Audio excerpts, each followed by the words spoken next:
Chapter 1581. The alarm bell rang, and the entire room shook. Yi Yu opened her eyes. The first thing she saw was the red eyes of a pregnant woman on the bed opposite her. When the pregnant woman saw Yi Yu, she smiled as a form of greeting. However, that smile seemed forced no matter how one looked at it. Yi Yu took a look and returned the smile. However, just as he sat up, his stomach began to churn. Yi Yu's expression changed. She covered her mouth and didn't even bother to put on her shoes. She quickly ran to the bathroom and vomited into the toilet. Such a situation immediately attracted the attention of many people. "Is she pregnant?" someone asked. When Yi Yu heard that, her heart began to race. She looked to her left and right before wiping her mouth and standing up. As she was doing her morning exercises, many people looked over. Yi Yu's heart was filled with anxiety. She had endured the entire morning with much difficulty. However, what was bound to happen would eventually happen. Just as she was about to go to bed for her afternoon nap, someone suddenly put a bag over her head and dragged her to the back. By the time the bag was removed, her surroundings had changed drastically. Lao Zhou and Wang Zhuang had cigarettes in their hands. They led their men over to her. Their expressions were unfriendly. Lao Zhou waved her hand behind her. Wang Zhuang and the others instinctively stepped back to make way. Lao Zhou put out her cigarette and walked over to Yi Yu. Yi Yu was a little afraid. She stepped back and asked, "What? What are you trying to do?" "What can I do? I'm not a man." Lao Zhou laughed. She looked at her stomach and said, "You're pregnant, but your stomach is still so small. You're Yi Yu, aren't you?" Yi Yu's heart skipped a beat. She moved to the side. "You're the Yi Yu who killed Guan Kui, aren't you?" Lao Zhou laughed coldly.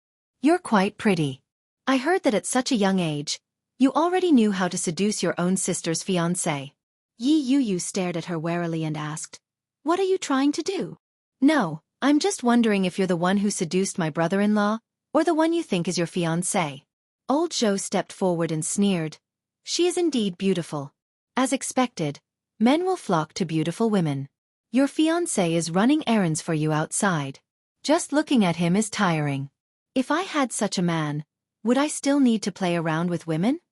Yi Yu was forced into a corner. There was no way out. Yi Yu's heart raced as she stared at Lao Zhou. "I heard that it's fun to play with pregnant women. Yesterday's belly was too big, but your belly is small. Even if you bleed, people will only think that you accidentally miscarried. They won't suspect me, right?" "That's right." Yi Yu bit her lip and clenched her fists tightly as she looked at her. Lao Zhou reached out to grab Yi Yu. Yi Yu couldn't stand it anymore. She screamed, "Help!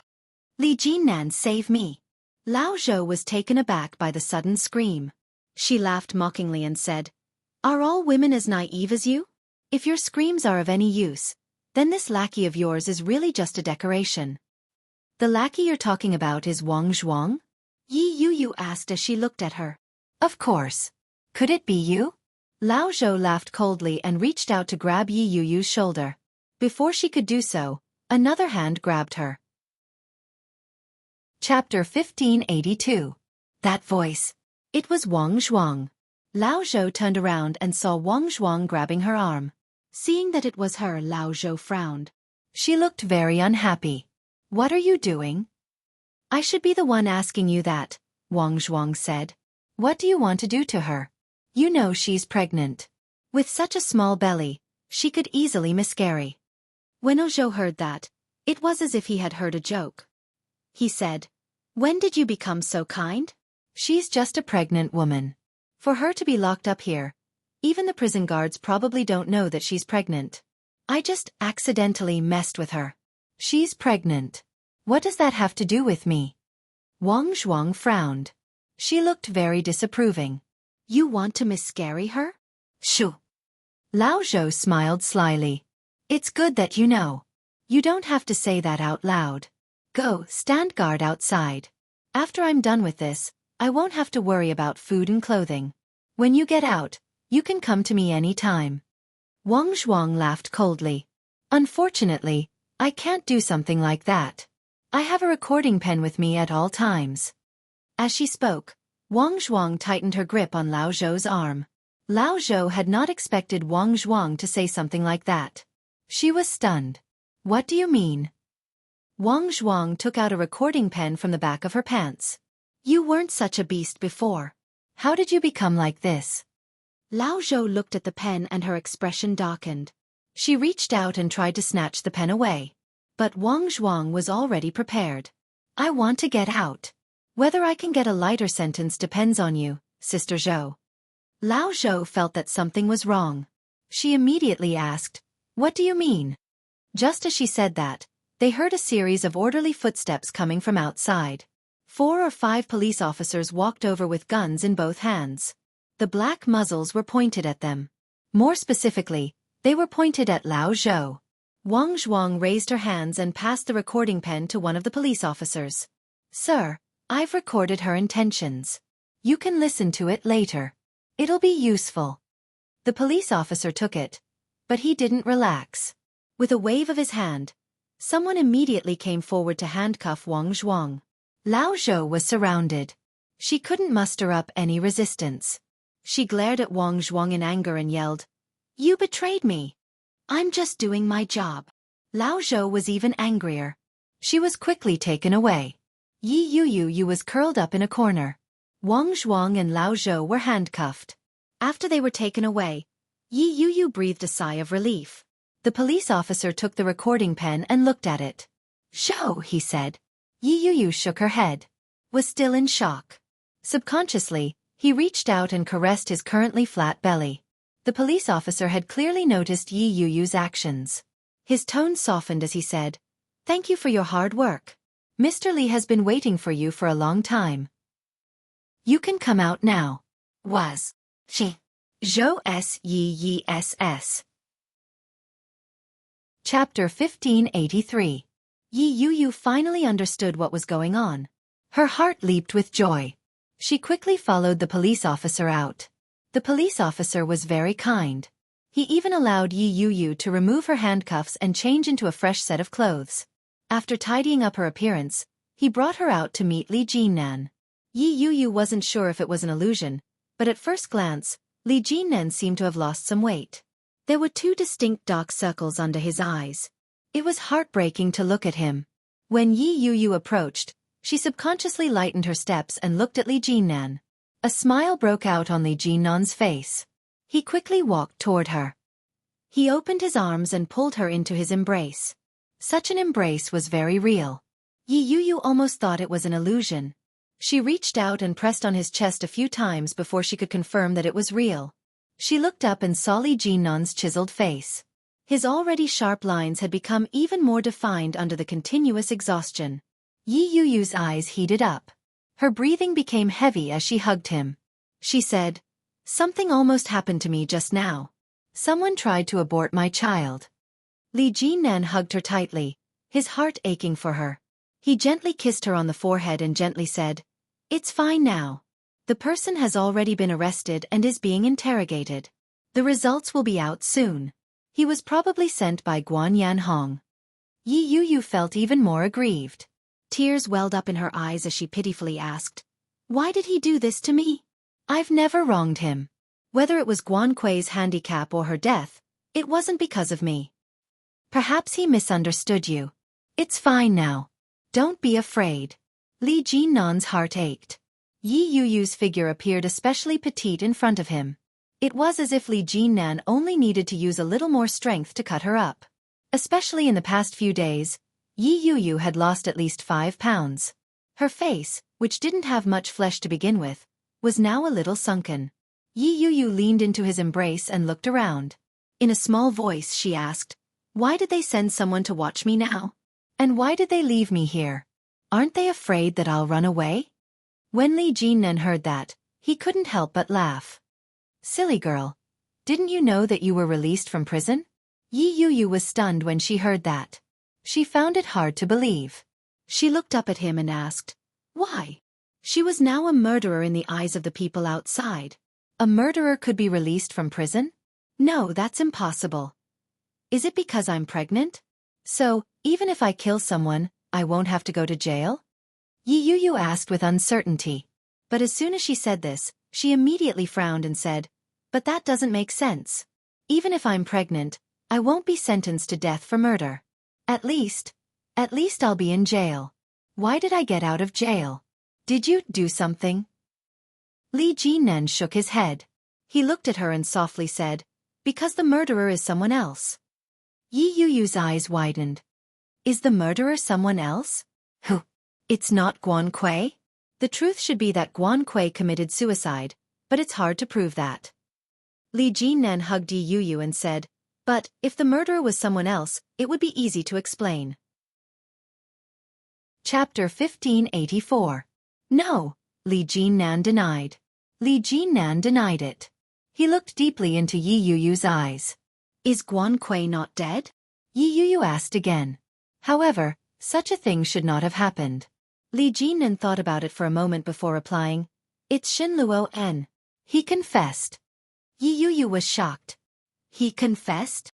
Guan Kui was killed by him? Li Jinan didn't speak. He stared at her. His chiseled features didn't waver in the slightest. His gaze was deep and pitch black. Indescribable emotions quietly spread in all directions. When Yi Yuyu saw him like that, she seemed to have guessed something. Could it be that Shen Luo suddenly confessed because of me? But another voice immediately spoke up in her heart. Impossible. Shen Luo might not have loved Guan Kui, but he had always hated her. How could he bear a crime that he didn't need to bear for her sake? If he were to bear such a crime, he would be sentenced to life imprisonment at the very least. Shen Luo was in his prime. He had a bright future ahead of him. If he were to go to jail at this time, regardless of whether it was true or not, it would be destroying his own future. Furthermore, how could Shen Luo have killed Guan Kui? After so many years, his guilt toward Guan Kui had seeped deep into his bones.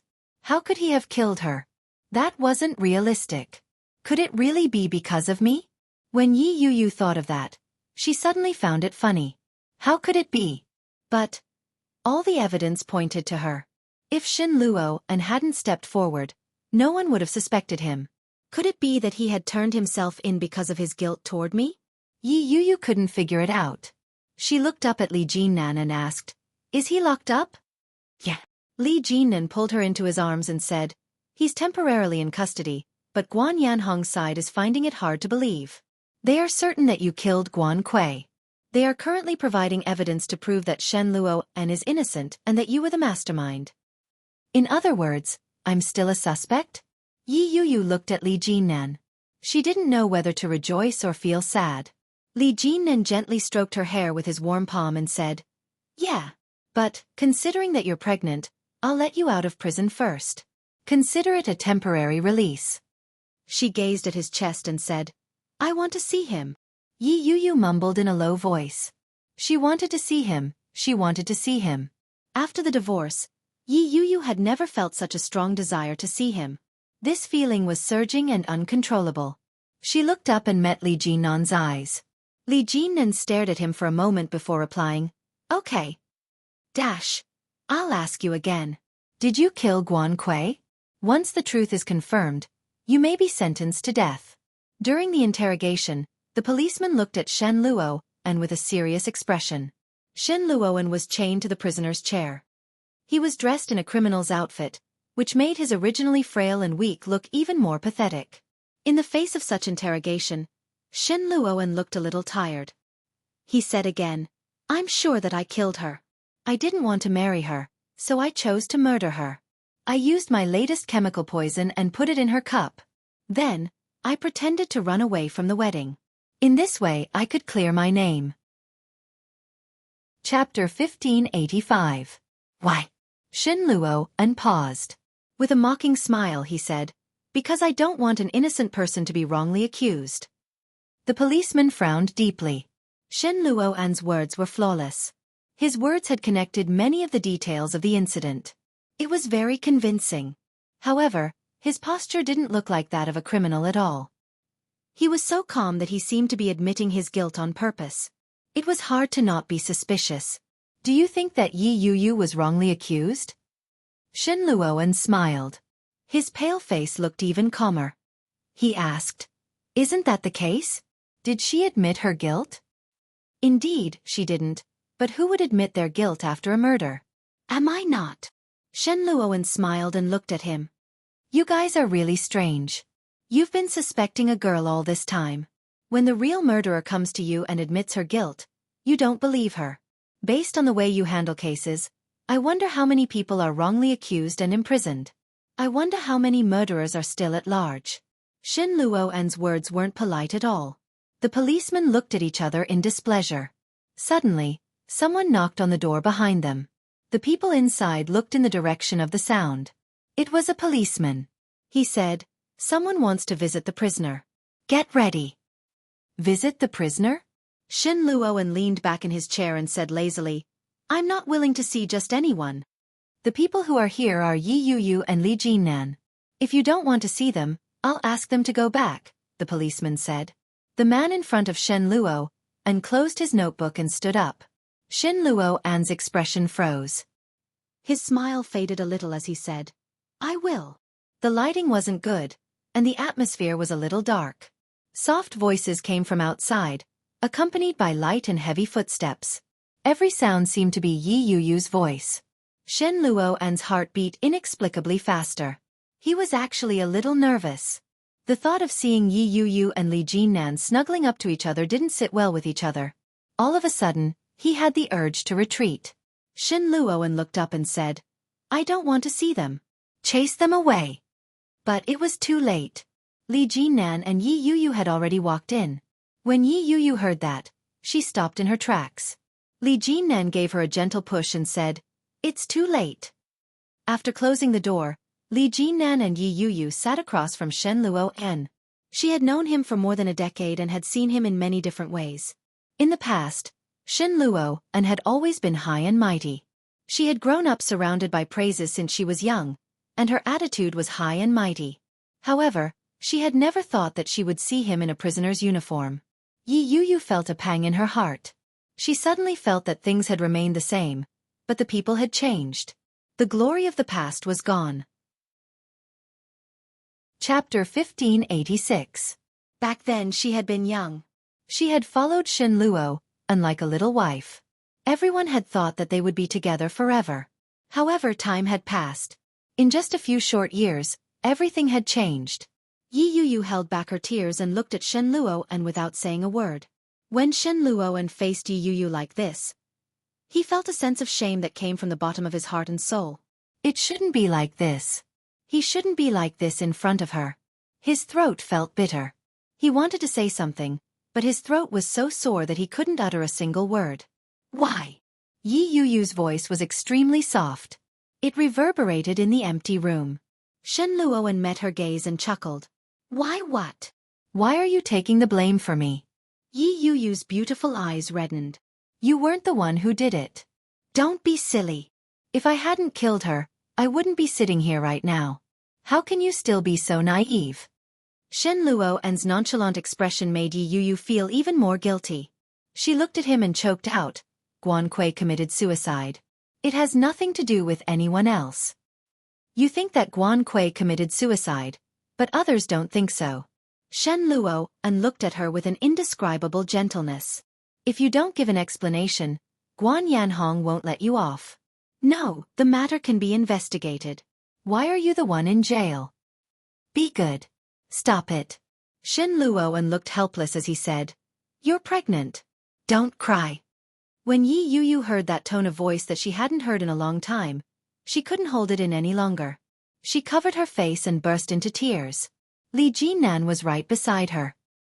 He reached out and pulled her into his embrace.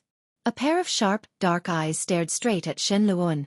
In between, there was only coldness. Shen Luowen could clearly sense his hostility and unfriendliness.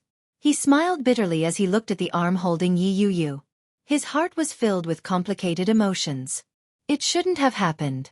This girl had once been the most precious treasure in his heart. Back then, under the starry sky, they had laid on the lawn, and they had promised each other for the rest of their lives. However, in a group of three, there was bound to be a loser. He had failed Yi Yuyu and Guan Kui. This shouldn't have happened. Yi Yuyu didn't know how Shen Luowen felt. She lay in Li Jinnan's arms, full of indignation. Choking with sobs, she said, "This isn't fair. This has nothing to do with us. Why are we being made to bear the consequences? Guan Kui is mentally ill. Even if she did something extreme, it would be within reason. Why are we being made to bear the consequences? Should kind people be bullied like this? She didn't want him to go to jail. Even though they had all sorts of misunderstandings over the years. Even though they had a lot of unhappiness in the past. However, he was still Shen Luoan. For Yi Yu, no matter what, he would always be the brother Luo, and who loved and cared for her. Even though she had cursed him at the worst time, pointing at the heavens to make him suffer retribution. When the retribution came, Yi Yu found it hard to accept. When Shen Luoan heard that, the faint smile on his face turned bitter. He said, "You're the kind one, Yu. I'm a scum." Death. Chapter 1587. He's a scumbag. Shen Luoan knew that. That scumbag is a hopeless bastard. Yi Yu was a good person, but he had ruined her first marriage. If it weren't for him, Yi Yu wouldn't have needed to leave such a stain on her life. If it weren't for him, Guan Kui wouldn't have done such an extreme thing. First, she had jumped off a cliff to frame him. After years of insanity, she had committed suicide on her wedding day. She had left behind a series of inexplicable and incriminating evidence that had trapped the innocent Yi Yu. If it weren't for that scumbag, Shen Manting would be living happily at home. She would be carefree and wouldn't leave. She would find a good man to marry, but it didn't have to be O Ming. Just as Shen Manting had said, handsome, gentle, considerate, and rich. For the rest of her life, she would have her own children and a family of her own. She would be happy for the rest of her life. Now, she had been forced into hiding by him. It would be difficult to find her. For someone like me, I deserve to go to jail. Shen Luoan looked at Yi Yu. His bitter smile widened as he said, "I've let you down and I've let Guan Kui down." As he spoke, his throat was choked with sobs. Shen Luoan's vision blurred. He lowered his head and said, "Just take it as me atoning for my sins, Yu." Despite his unwillingness, Shen Luoan couldn't think of any other way to ease the guilt in his heart. That was a stupid and practical path. Only when one's freedom was restricted would one know regret. This is my own choice, Yu. Don't cry. However, Yi Yu started to cry even harder. Lying in Li Jinnan's arms, she was on the verge of breaking down. It shouldn't have been like this. Regardless of whether it was her or Shen Luoan, it shouldn't have been like this. Guan Kui was dead, but she had harmed those who were still alive. Li Jinnan hugged her tightly without saying a word and wiped away her tears. Her gaze fell on Shen Luoan. When she saw his slightly moist eyes, an indescribable emotion welled up inside her. Shen Luoan still loved Yi Yu. The sense of crisis in his heart grew. Instinctively, he tightened his arms around her. Yi Yu hugged him tightly as well, which made Li Jinnan feel a little more at ease. She still depended on him, even though she was crying for another man now. But in her heart, she still only acknowledged him as her man, right? Li Jinnan looked down at Shen Luo, and with a hint of hope in his eyes. You could call him selfish or cold-blooded. At this moment, he actually felt a little lucky. She was glad that Shen Luoan still loved Yi Yu. She was glad that Shen Luoan knew how to atone for his sins. Otherwise, the person sitting there right now would be Yi Yu. I will get you out, Yi Yu said in a choked voice. Her tone was very determined. I believe that justice is in everyone's heart. You didn't do these things. Heaven will return justice to you. Shen Luoan was originally sad, but he was suddenly amused by her words. Her tone was just like the chicken soup she used to feed him when he was young. Looking at her, Shen Luoan smiled and nodded. His eyes curved into crescents as he said, "Yes." Guan Yanhong had not expected Shen Luoan to suddenly jump out. Chapter 1588. Guan Yanhong was having breakfast when the doorbell rang. The servant went forward to open the door and was greeted by an arrest warrant. Guan Yanhong looked at the police officers in front of him. His expression was natural as he calmly ate his breakfast. Faced with the questioning of the police officers, his expression was calm as he replied, "What Zhou Yingxin? I don't know him." "I don't care if you know him or not, but you're coming with us right now. Take him away." Guan Yanhong laughed coldly. He put down his chopsticks and said, "Is this how you treat the family of the deceased? You were the ones who investigated my daughter's death. Now, you haven't even given me an explanation, and you want to throw me in jail as well? Did that BTCH, you bribe you in some way? Is that why you're here to deal with me? When the policeman heard this, his face, which was not smiling at all, became even more sullen. Looking at Guan Yanhong, none of them were in a good mood. Take him away. By the time Guan Yanhong was handcuffed and taken to the police station, it was already more than an hour later. Li Jinnan and Yi Yuyu emerged from the police station at the same time and bumped into Guan Yanhong. When Guan Yanhong saw Yi Yuyu, his expression darkened. He yelled, BTCH. Yi Yuyu looked at Guan Yanhong with a cold expression. When Guan Yanhong saw the look on Yi Yuyu's face, his anger flared. He rushed forward and prepared to strike. The police officers who had reached out were quick and quickly restrained him. BTCH. BTCH. Return my daughter to me. Guan Yanhong's face was red. He writhed and struggled violently as he glared at Yi Yuyu. His eyes were bloodshot, and he looked vicious. Yi Yuyu leaned against Li Jinnan's side and hugged his hand.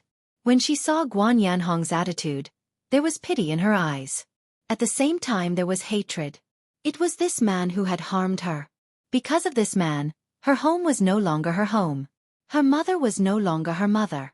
Years ago, this man had magnified the crime that Guan Kui had placed on her and spread it around, causing her to suffer so many grievances. Now, he wanted her to bear the responsibility for Guan Kui's death. How could it be so easy? Yi Yuyu hugged Li Jinnan's arm tightly. Her jaw tightened as she said, You'll pay the price. When Guan Yanhong heard that, he looked as if he had just heard a joke. Me? You want me to pay? As he spoke, his body twisted even more violently. What did my daughter do wrong? You killed my daughter, and now you're threatening me with such words. Do you really think that there's no one left in the Guan family? The last thing I, Guan Yanhong, regret doing in this life is getting you and your daughter involved. Bah! A lowly bastard is a lowly bastard. A lowly bastard that can't be shown in public. Watch your mouth. This is the police station. A police officer beside Guan Yanhong bellowed angrily and pushed him to the side of the table. Guan Yanhong had never suffered such humiliation before. He struggled but was firmly suppressed. He was so angry that he laughed instead. What benefits did that bastard give you? I'll give you double. She was the one who killed my daughter. Why should she be released? She must pay the price. Shut him up. He's so noisy. Yes. After Guan Yanhong was taken away, the scene quieted down. Chapter 1589. Yi Yuyu had just come out, so she had no idea what he was talking about. She looked at Li Jinnan with confusion. The latter looked at the police officer and nodded slightly. Don't worry. We'll be on our way. Take care. After walking out of the police station, Yi Yuyu couldn't help but ask, Did you promise them something? When he heard that, he turned his head to look at Yi Yuyu and replied, They said that if we are needed to testify or appear in the future, they hope that we can do so. That's it? Yes. Li Jinnan reached out and pulled her into his embrace. He placed his hand on her abdomen and said, That's it. Are you tired? The next second he changed the topic. Yi Yuyu had a feeling that things weren't as simple as they seemed. However, he really did not have the energy to continue interrogating. She leaned on his arm and narrowed her eyes as she replied, I'm tired. I'll carry you. No need. Did you drive here? Yes. Li Jinnan hugged her and planted a gentle kiss on the side of her face. We're almost there. I'll take you back to get some rest. Take a bath and then have a good sleep. I don't want to shower. Yi Yuyu was exhausted. She closed her eyes and didn't want to open them. Being relied on like that, Li Jinnan's heart, which had been hanging in the air for the past few days, suddenly felt as if the dust had settled. This feeling was comfortable. Finally, he didn't have to worry about her going to jail. He finally didn't have to worry about losing her. Li Jinnan's heart warmed up. Lowering his head, Li Jinnan captured her lips and took a deep breath. Yi Yuyu was shocked by his enthusiasm. She opened her eyes and looked at him in a daze. When Li Jinnan saw that, the corners of his mouth turned up slightly. He gently said, Be good. I'll carry you back. As he spoke, He had already picked her up. Yi Yu's heart skipped a beat. Like a sloth, she hugged Li Jinnan securely. What are you doing? You scared me.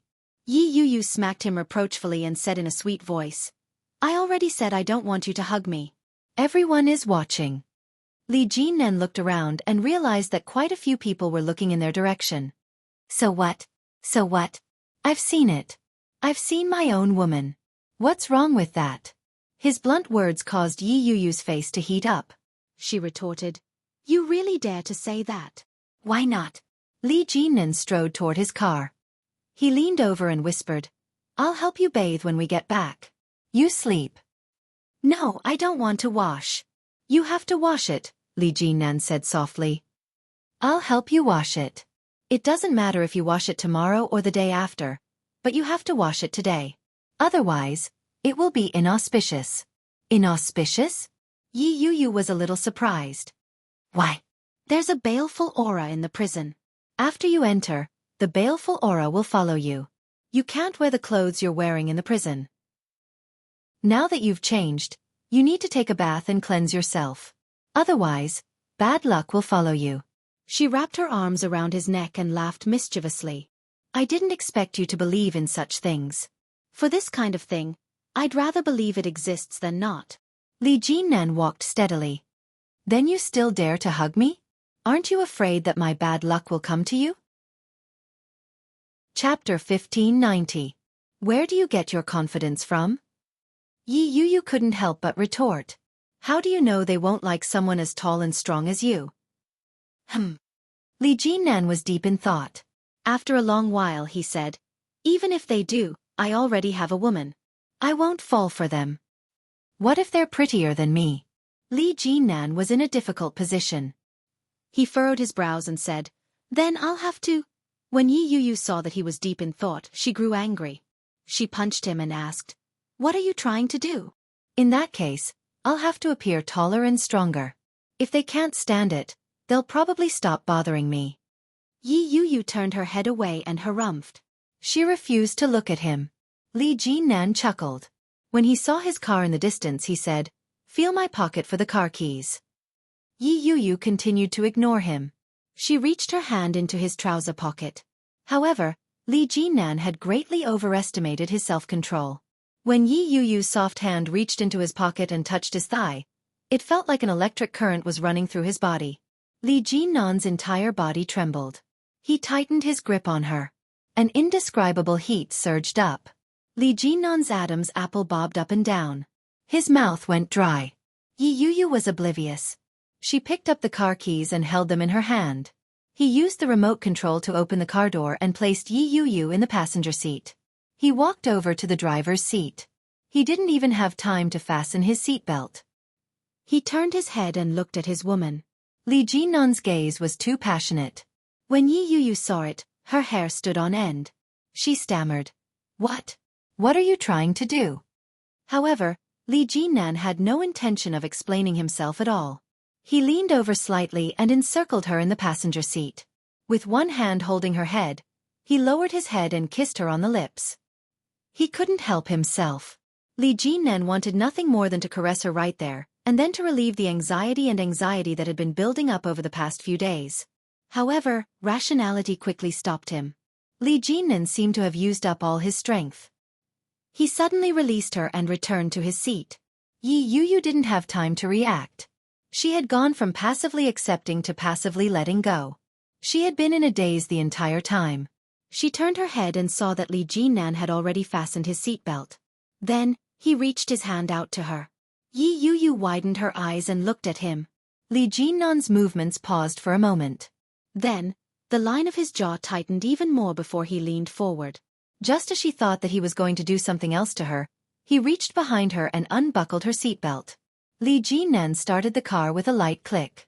Their current location wasn't close to Li Jinnan's current residence. Yi Yu leaned against the back of the chair and drifted off to sleep. Li Jinnan had originally been anxious to go back, but when he saw that she had fallen asleep, his eagerness to go back gradually faded. He reduced the speed of the car and made it more stable. After about 20 minutes, the car finally stopped. He parked the car in the courtyard and carefully carried Yi Yu out. Yi Yu was probably exhausted. Even after being carried, she didn't seem to have any intention of waking up. Li Jinnan carried her and keyed in the passcode. Just as he was about to walk into the room. Chapter 1591. Li Jinnan stopped in his tracks and lowered his head to look at the woman in his arms. Yi Yu's eyes were closed. Her head was resting on his arm and tilted up slightly. Her red lips were slightly pursed, and her dark eyes were tightly shut. There wasn't the slightest bit of emotion. It was as if what she had said earlier had been nothing more than a dream. Li Jinnan looked at her, and the corners of his lips turned up slightly. He walked in and carried her into the room. Enunciating each word, he asked, "When do you want to marry me?" Yi Yu's eyes opened a slit. There was an indescribable layer of mist in her bright eyes. Li Jinnan placed her on the edge of the bed. He cupped her face and kissed her gently. "As long as you want me to, I'll do it any time." Yi Yu lowered her head slightly and softly said, "I'm pregnant." The smile on Li Jinnan's face widened as he replied, "I know. You know. So, are you going to marry me or not? When are you going to marry me?" Yi Yu was a little anxious, but she couldn't bring herself to say such a thing. Looking at the sparkling eyes of the man in front of her, Yi Yu didn't say anything. She gently pushed him away and said, "I'm going to take a shower." Li Jinnan didn't let her go. He pulled her into his arms and asked, "And then?" "That's it?" Yi Yu was annoyed. "What do you mean by then? You already know that I'm pregnant. Shouldn't you at least express something?" "Express what?" Li Jinnan laughed. As if by magic, he pulled out a ring from his pocket. It was the diamond ring that the two of them had bought together some time ago. When they were locked up, it had been confiscated by the police. When she saw the diamond ring, Yi Yu's eyes widened. She reached out her hand to take it. However, Li Jinnan immediately dodged and held her hand. His almond-shaped eyes were smiling mischievously. His gaze was deep and dark as he said, "Since you're already the mother of the child, you can be the third Mrs. Li in the future. I'll treat you well." When Yi Yu heard that, she became unwilling. She pushed him away and angrily said, "Go to hell. I'm not." "Then, you'll be my third Mrs. Li in the future?" Li Jinnan leaned closer to her and whispered, "You'll be my child's mother while you're at it." In other words, it was much more pleasing to the ear. When Yi Yu heard that, she couldn't help but smile. But, when she met Li Jinnan's gaze, she didn't want him to be complacent. She then pushed him away and said, "Go away, I'm going to take a bath." "I'll help you." Li Jinnan held her hand and gently slid the diamond ring onto the ring finger of her left hand. The ring was still warm from his kiss. In an instant, it was as if a fire had been lit in Yi Yu's chest. It was scorching hot and uncontrollable. Yi Yu looked at the diamond ring. The smile on her face deepened. Li Jinnan looked at her smiling face and couldn't help himself. He interlocked his fingers with hers and stretched them out to the sides. The tip of his nose touched the tip of her nose and his lips pressed against hers. He couldn't hold back his smile. She touched his hand lightly. He picked her up and said, "Let's go." Yi Yu exclaimed, and her smile widened. She wrapped her arms around his neck and locked her legs around him. He placed her in the dry bathtub and reached out to help her take off her clothes. Yi Yu pushed his hand away. Her face reddened as she said, "I'll do it myself." Chapter 1592. "No, that won't do." Yi Yu's face turned even redder. "The child in my stomach is still small. You can't help me." Li Jinnan laughed out loud and said, "When I said I was going to take a bath, I meant it. What are you thinking?" Yi Yu's face turned even redder when she heard that. She replied, "You've said that every time." "Did I say that before?" "Yes." Yi Yu complained. "The last time you said you would help me put on my bra, but before I even put it on, you already started. How dare you say you didn't?" "Was it the same as this time?" Li Jinnan quibbled. "Taking off my clothes is different from putting them on. Taking a bath is different from going on a date. Be good." "I'll behave." Yi Yu was speechless. Although she still had some doubts, Yi Yu was too tired to move. She reached out her hand and let him do his work. Li Jinnan was indeed very obedient. After helping her take off her top, he slowly helped her take off her pants. When only her underwear was left, his movements became even slower. Yi Yu leaned against the side of the bathtub and enjoyed the service with her eyes closed. When he didn't move for a long time, she opened her eyes. She realized that he was beside her. With a troubled expression, he said, "I don't think we've turned on the water yet." Yi Yu burst out in laughter and replied, "You just realized that? I thought you just wanted me to take a shower." "That's fine." Li Jinnan brought the shower head over and turned on the water to test the temperature. He turned his gaze to Yi Yu and couldn't take it anymore. He asked, "Can you stand up for a moment?" "Ha!" Yi Yu didn't want to move. "Aren't you going to help me take a shower?" "That's right." Li Jinnan couldn't go back on his words. Although he had the heart, his body couldn't take it anymore. His lower body was fuming, but Yi Yu was pregnant. He couldn't do anything to her at a time like this. The arrow was already knocked on the bow. No matter what, it had to be released. After thinking for a moment, Li Jinnan handed the shower head to her. "Take it." Yi Yu took it. Li Jinnan's eyes burned as he stared at her ample bosom, which was squeezed by her bra. His cheeks began to burn. With a light cough, Li Jinnan hugged her and reached behind her to unbutton her blouse. Almost at the same time, the snow-white face bounced out. Li Jinnan couldn't take it anymore. He looked down, and his body was swollen to the point of pain. Yi Yu could tell that he was uncomfortable. She chuckled and said, "Weren't you the one who suggested it? Why are you dropping the ball now?" As he spoke, he poured hot water on himself. Her originally snow-white and delicate skin became even whiter and more alluring as the water droplets rolled down her skin. How could Li Jinnan let her down? He reached out and tugged at her underwear. But at this moment, he couldn't take it anymore and said, "You wash yourself." Yi Yu laughed out loud. Just as Li Jinnan was about to stand up, she grabbed his hand. Li Jinnan turned his head to look at her, but Yi Yu continued to pour water over her body. She whispered, "Let's bathe together. Give me a massage." "I'm afraid I can't take it. You're pregnant." "It's all right." Yi Yu's face turned even redder. "Be gentler." For a man, that was a huge temptation. Li Jinnan was starting to waver.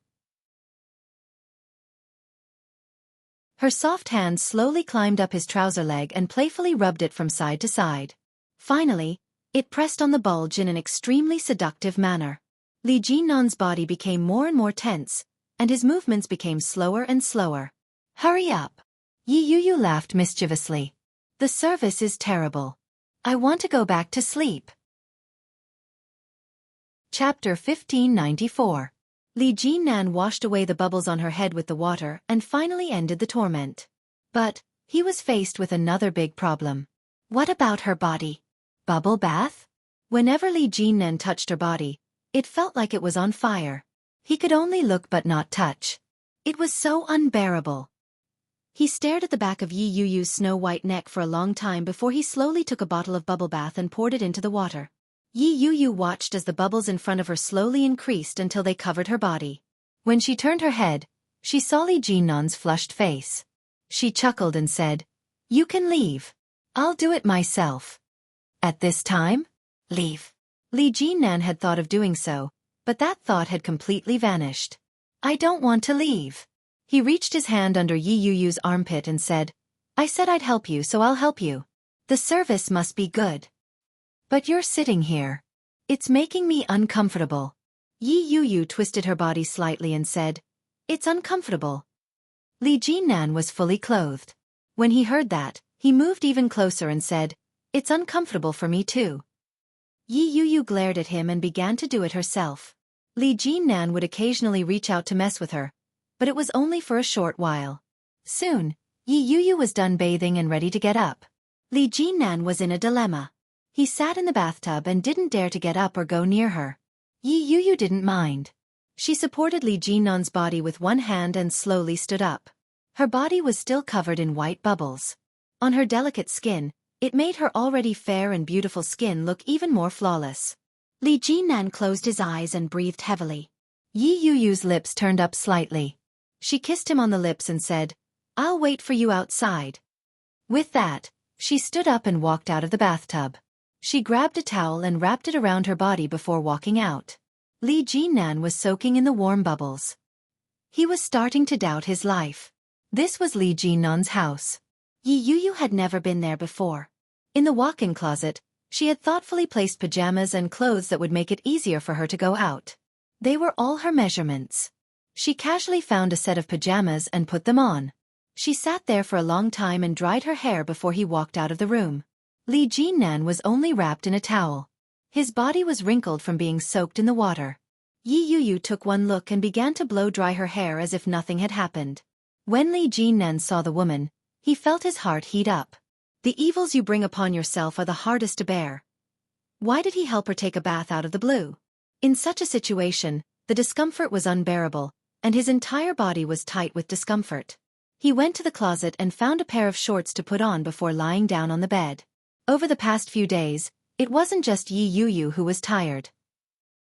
Even Li Jinnan's body ached from exhaustion. Not only was he physically tired, but he was also mentally exhausted. Li Jinnan lay down on the bed, pulled the blanket over his head, and closed his eyes. Yi Yuyu was drying her hair. The sound of the hairdryer was like a lullaby. Li Jinnan's eyelids grew heavy. But just as he was about to fall asleep, the sound of the wind turbine stopped. Li Jinnan woke up in an instant. A thought flashed through his mind. She's fine. But logic immediately pulled him back to reality. Tui. She's fine. You can't do anything. Just stay here. Yi Yuyu slowly climbed up. Her body was slender and soft. She was as charming as a kitten.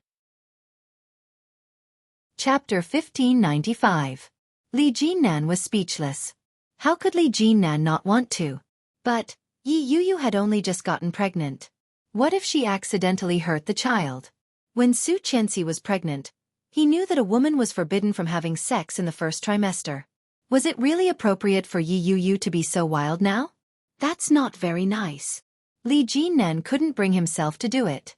He had a nagging feeling that he would hurt the child. This child was not as simple as their first child. He wanted to use him as a bargaining chip to negotiate with Qin Shuhua.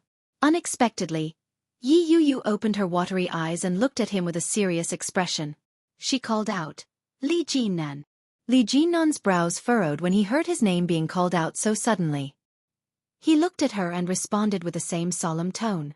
Yi Yuyu looked at Li Jinnan with a pained expression and said, Don't tell me. Li Jinnan had a bad feeling about this. He raised his eyebrows and asked, What? Don't tell me that you've been too tired lately and can't do it anymore? Li Jinnan's face darkened when he heard that. I knew it wouldn't be anything good. He narrowed his eyes dangerously as he looked at Yi Yuyu. Suddenly, he lowered his body and pressed his lower body against hers. He asked, Can't do it anymore? Yi Yuyu could feel it. Her face reddened. She looked at him with a straight face and said, Otherwise, why would you? You're already in this state. Why aren't you? Ugh. Before Yi Yuyu could finish her sentence, Li Jinnan sealed her lips. At the same time, his large, frenzied hands began to move. In an instant, the thin material of her clothing was ripped apart. The ferocious attack frightened Yi Yuyu. She hugged him and said, Gently. Gently. Li Jinnan knew that, but his pride had been challenged, and his rationality had begun to run away from him. He propped himself up and protected her safely under his body. There wasn't the slightest bit of gravity on her body. However, his hands didn't stop moving. Yi Yuyu was a little afraid. She cursed silently in her heart. Originally, she had only wanted to let him have his way when she saw how uncomfortable he was. In the early stages of pregnancy, as long as he didn't move too aggressively, everything was fine. She hadn't expected him to be so direct. Just as she was deep in thought, Li Jinnan had already lifted her leg up and was gently stroking it. Yeah. Yi Yuyu hummed softly and narrowed her eyes. His body suddenly felt heavy, and the feeling of being filled came one after another. Li Jinnan didn't dare to use too much force, but he also didn't dare to hold back. He took a deep breath and panted slightly. Relax. Yi Yuyu turned her head away and said, Be gentler. Li Jinnan was starting to think of backing out. But if he retreated now, his body would feel extremely uncomfortable. Restraining himself from moving slowly, Li Jinnan's patience seemed to have reached its limit in an instant. He gritted his teeth and said, "You vixen!" Yi Yu bit her lower lip and let out a soft groan. Her heart, which hadn't been nourished in a long time, was suddenly comforted. She clung to him and panted lightly as she said, "I'm doing this for your own good." Humph! Li Jinnan restrained himself and slowly straightened up. In a hoarse voice he said, "You're trying to make me feel worse. Hurry up." Chapter 1596. Yi Yu didn't realize that she was torturing her man. Instead, she was enjoying it. She hugged him and sang softly. Noon passed quickly. Fortunately, Li Jinnan's self-control was amazing, so she didn't toss and turn. Yi Yu leaned lazily in his arms and breathed evenly. Her body was curled up like a lazy cat. She must be a demon sent by heaven to torture me. Li Jinnan looked at the black hair of the woman in his arms, and his thoughts gradually drifted away. Tang Sanzang had brought a group of male demons to the west to obtain Buddhist scriptures. Along the way, they had encountered all kinds of strange things. It was inevitable that they would feel tired on such a journey. Even if Tang Sanzang was a monk, he was inevitably a human. Since he was immortal, he couldn't escape the emotions of love, anger, sorrow, joy, and lust. Along the way, so many female demons had tried to seduce him. Could he really be free of lust? Although entering Buddhism required purity of the six senses, the root of lust hadn't been severed. Could it be that with so many female demons, female kings, and rich girls throwing olive branches at him, he really didn't have the slightest intention of giving up on that journey and choosing a peaceful and pure land to live out the rest of his life? Li Jinnan didn't think it was possible. Staring at the top of Yi Yu's head, Li Jinnan felt like a pitiful monk at that moment. He had been seduced by a female demon, but he was also bound by the precepts. He couldn't act presumptuously. He could only look at her pitifully and feel his heart itch. With a light sigh, Li Jinnan hugged Yi Yu and fell into a deep sleep. After some time, Li Jinnan felt an itch on his face. On his lips, there was something soft and fragrant that was slowly harassing him. His drowsiness was gradually dispelled, and he didn't open his eyes. He reached out and pulled the little demon in front of him into his arms. His head burrowed into the crook of her neck, and his body straightened. With a sigh he asked, "What time is it?" 7 o'clock in the evening. Yi Yu nestled comfortably in his arms. Her eyes were still a little hazy from the initial awakening. Li Jinnan lowered his head and kissed her deeply on the lips. "Let's go out for dinner. I want to eat hot pot." Yi Yu looked up and hugged his waist. "Eat something spicy." Eating hot pot in such hot weather. Yi Yu pouted. "You're not giving it to me?" "Here," Li Jinnan said helplessly. "Get up and get dressed." As he spoke, he held her in his arms and was about to sit up. Yi Yu pouted and kissed him on the lips. She said, "Help me put it on. My whole body is sore. I don't want to move." Lazy worm. Li Jinnan nibbled on her lips and said, "I'll get up first." Yi Yu let go of him, and he quickly put on his clothes. He found a fresh and conservative dress for her to wear. These clothes were bought at the last minute when he heard that she would be released from prison. They were all in Yi Yu's size, but when she put them on, they were a size too big. "You've lost weight." Li Jinnan's heart ached. At the same time, he was vexed. "Did we not eat when we came back?" "Yeah, but I'm not hungry," Yi Yu said with a smile. "Let's go for hot pot." Li Jinnan blamed himself for his carelessness. When he saw Yi Yu smile, he kissed her on the lips and said, "Let's go." Just as he walked out of the room, he heard the doorbell ring. The only people who knew where he lived were his lawyer and Li Xiqing and his wife. Li Jinnan had no doubt that it was one of them. He went forward to open the door. With one look, he was stunned. Chapter 1597. Li Jinnan's voice was filled with astonishment. It was as if he had seen something unbelievable. Yi Yu had just put on her shoes. When she heard Li Jinnan's voice, she quickly looked over. At the same time Yi Yu asked, "Who is it?" Before she could see who it was, she was blocked by Li Jinnan. Li Jinnan looked straight ahead with a respectful expression. He cleared his throat and asked, "Dad, how did you know about this place?" "Dad." When Yi Yu heard that word, Her heart skipped a beat. Instinctively, she hid behind Li Jinnan and didn't dare to come out. Her heart began to race. He reached out and touched his neck subconsciously. On Yi Yuyu's neck was the mark that Li Jinnan had left not too long ago. Her hair was disheveled, and her face was bare. She didn't look good. Yi Yuyu had thought that they were just going out for a meal. She hadn't expected that Li Jinnan's father would come knocking on her door before she even stepped out of the house. This was awkward. Li Xiao looked at Li Jinnan. His sharp gaze began to search for the woman behind him. One look at her figure and you could tell that she was a delicate girl. Li Xiao retracted his gaze and stood straight with his hands behind his back. With a straight face he asked, "Can't I come?" "No." Li Jinnan was at a loss at the sudden attack. He clumsily explained, "Why didn't you tell me that you were coming? What if I wasn't around?" "Humph." Li Xiao stood haughtily and said, "You didn't even pick up the phone. I asked your second brother for the address and came here. Who is this behind you?" Li Jinnan replied, "This is my girlfriend. We were going out for a meal." "Another girlfriend?" Li Xiao's face was stern as he asked, "How many girlfriends do you have?" When Yi Yuyu heard that, she looked up at Li Jinnan. Her first reaction was to ask, "You have other girlfriends?" Her voice was obviously northern, but it had the gentleness of a southern woman. It was very comforting. Li Xiao's impression of the girl wasn't good, but it wasn't bad either. Before he came, he had already asked his mother about it. Li Jinnan had a girlfriend. She was in prison because she had been wrongly accused.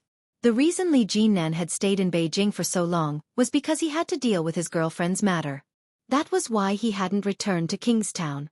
When she heard the identity, she immediately assumed that she was Li Jinnan's other girlfriend. Displeased, Li Xiao sternly called out, "Li Jinnan."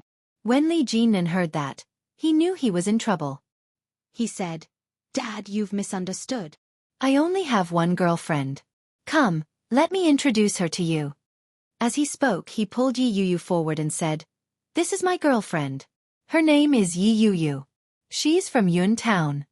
Yi Yuyu was surprised to be pulled out so suddenly. She smiled and greeted, "Hello, uncle." Li Xiao looked at Yi Yuyu's barefaced smile. Chapter 1598. Li Xiao did not stand on ceremony and directly walked in. Li Jinnan didn't stay there often. Coupled with the fact that he had been very busy recently, the living room was a little messy. Yi Yuyu was a little embarrassed and replied, "I haven't had time to clean up yet. Uncle, please make do with it." Li Xiao looked around and said, "It doesn't matter. I won't be staying here anymore anyway." For a moment, Yi Yuyu didn't understand what he meant. All she could do was look at him pleadingly. Li Jinnan walked up and softly said, "Don't be afraid. My father isn't fierce." He wasn't fierce. But with just one look, it gave off a very oppressive feeling. It was just like when she had just gotten to know Li Jinnan. It made her feel distant and cold. Yi Yuyu pouted and glanced at Li Xiao. In a hushed voice she asked, "Is there any water at home? Are you afraid of my father?"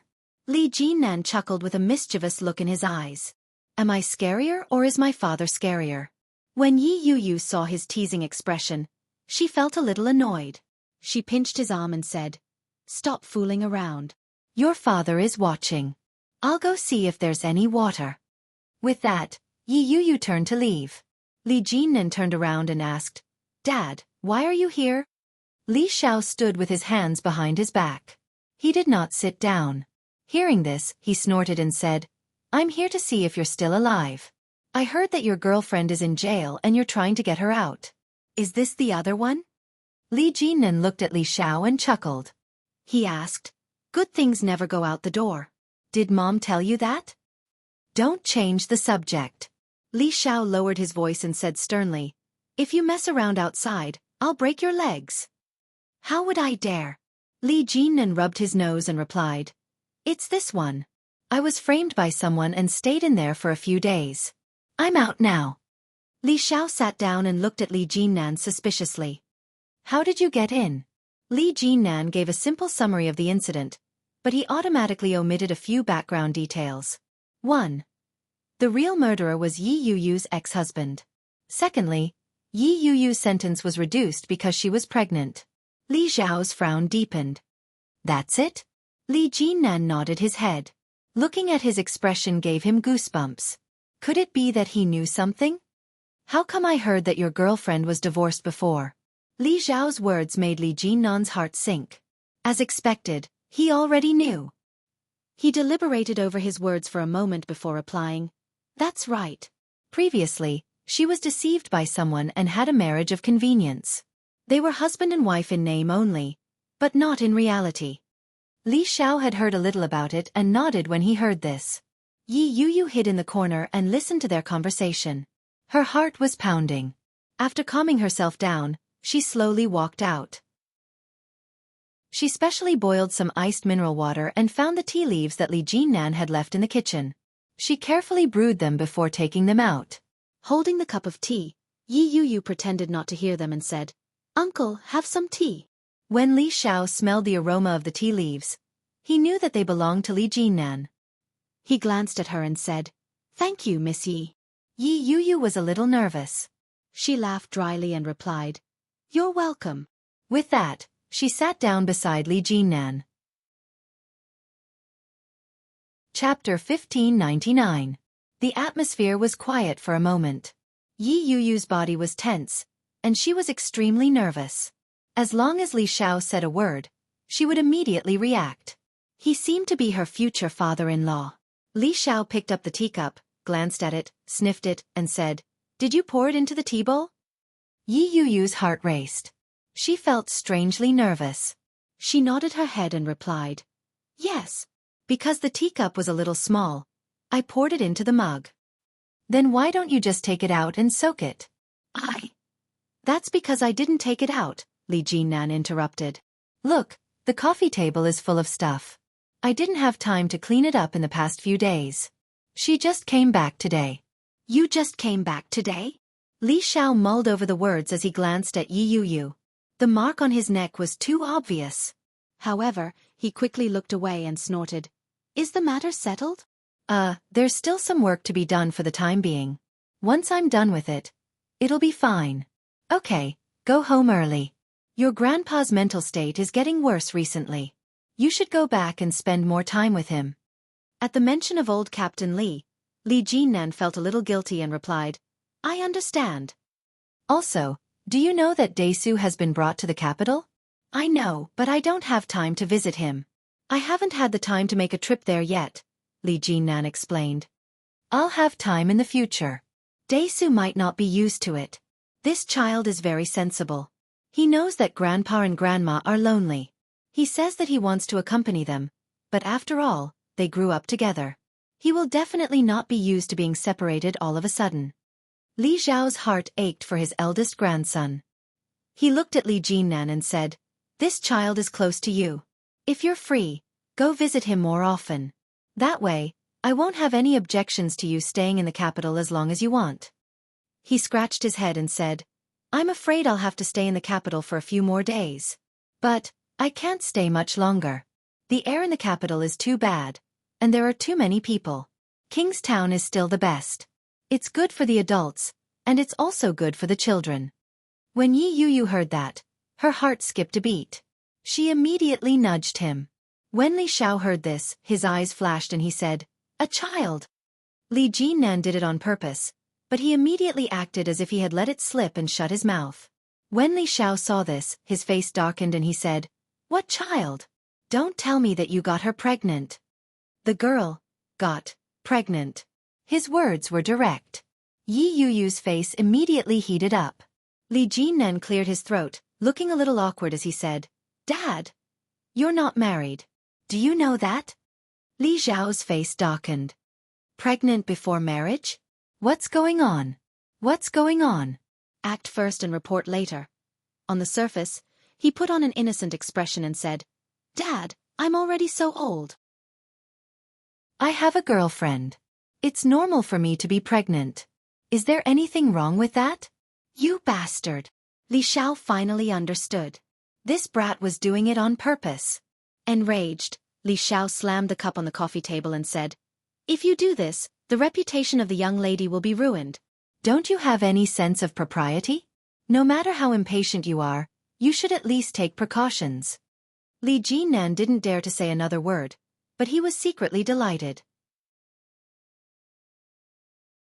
Chapter 1600. Yi Yuyu was feeling extremely awkward. She lowered her head and didn't dare to say a word. She nudged Li Jinnan, and he immediately snapped out of it. He said honestly, "I was wrong." When Li Xiao saw how Li Jinnan was admitting his mistake, he suddenly couldn't vent the anger in his belly. He was his son after all. Li Xiao knew him all too well. From the looks of it, it was clear that his plan had worked. Li Xiao felt uncomfortable no matter how he thought about it. It was highly likely that Li Jinnan had done this on purpose. After all, given Yi Yuyu's current situation, even he found it hard to accept, much less Qin Shuhua. Not only had she been divorced, but she had also been imprisoned. Even though it was said that she had been framed, who knew what had really happened? So, this fellow had come to act first and report later because he understood them? You little rascal. Li Xiao was enraged when he thought of that. He said, "You little rascal. You've got guts." Li Jinnan didn't say a word. He didn't dare make a sound. Li Xiao couldn't vent his anger. He looked at Yi Yuyu again.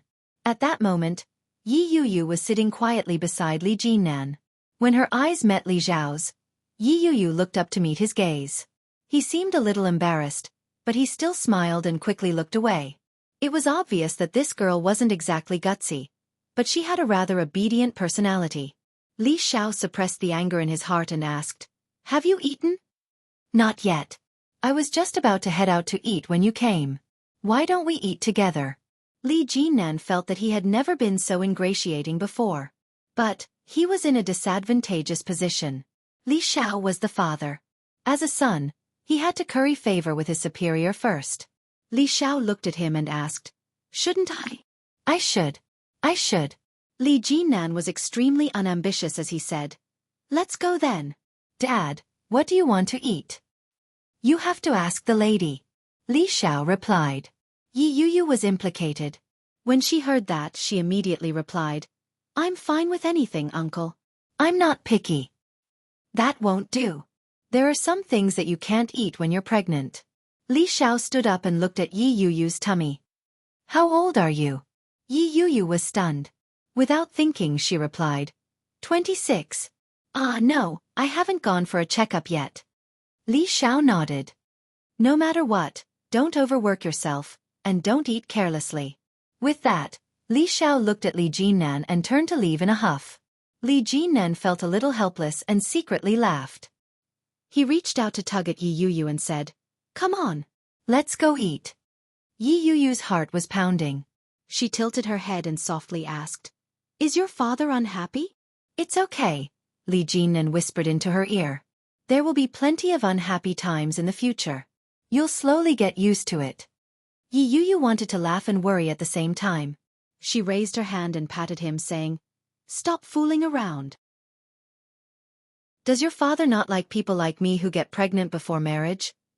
There are many things he doesn't like. He'll get used to it slowly." Yi Yuyu was speechless. Li Xiao had already walked out of the door.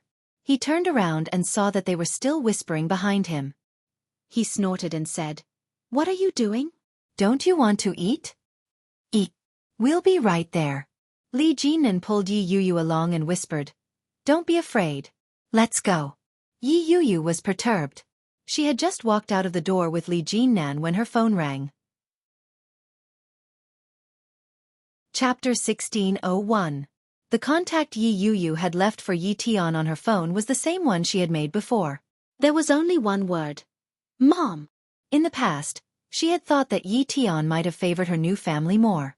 Therefore, she had merely lacked some love and care for herself. After all, everyone had their own lives to live. After the incident with Guan Kui, however, Yi Yuyu's heart had turned completely cold. Yi Tian had treated Guan Kui as her own daughter, but she had an indescribable sense of alienation toward her biological daughter. She had treated her like a mother, but what did she take her for? Her heart had turned completely cold. She looked at the phone that kept ringing. The word on it was extremely ironic.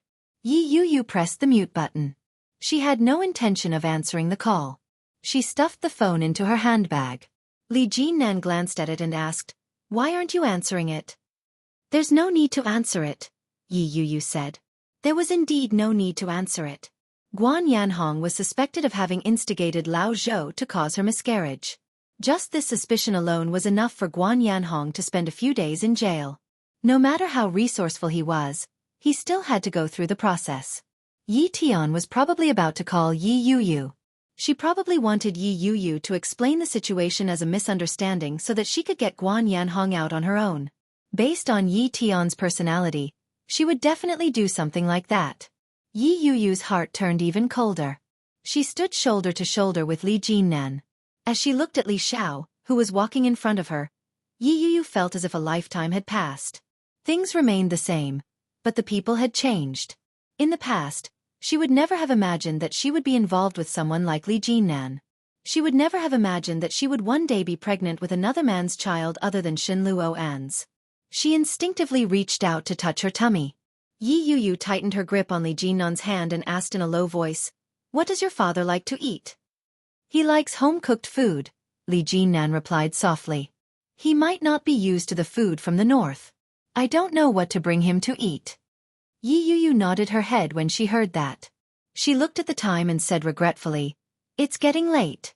It's almost 8 p.m. I'm guessing the supermarkets are all closed.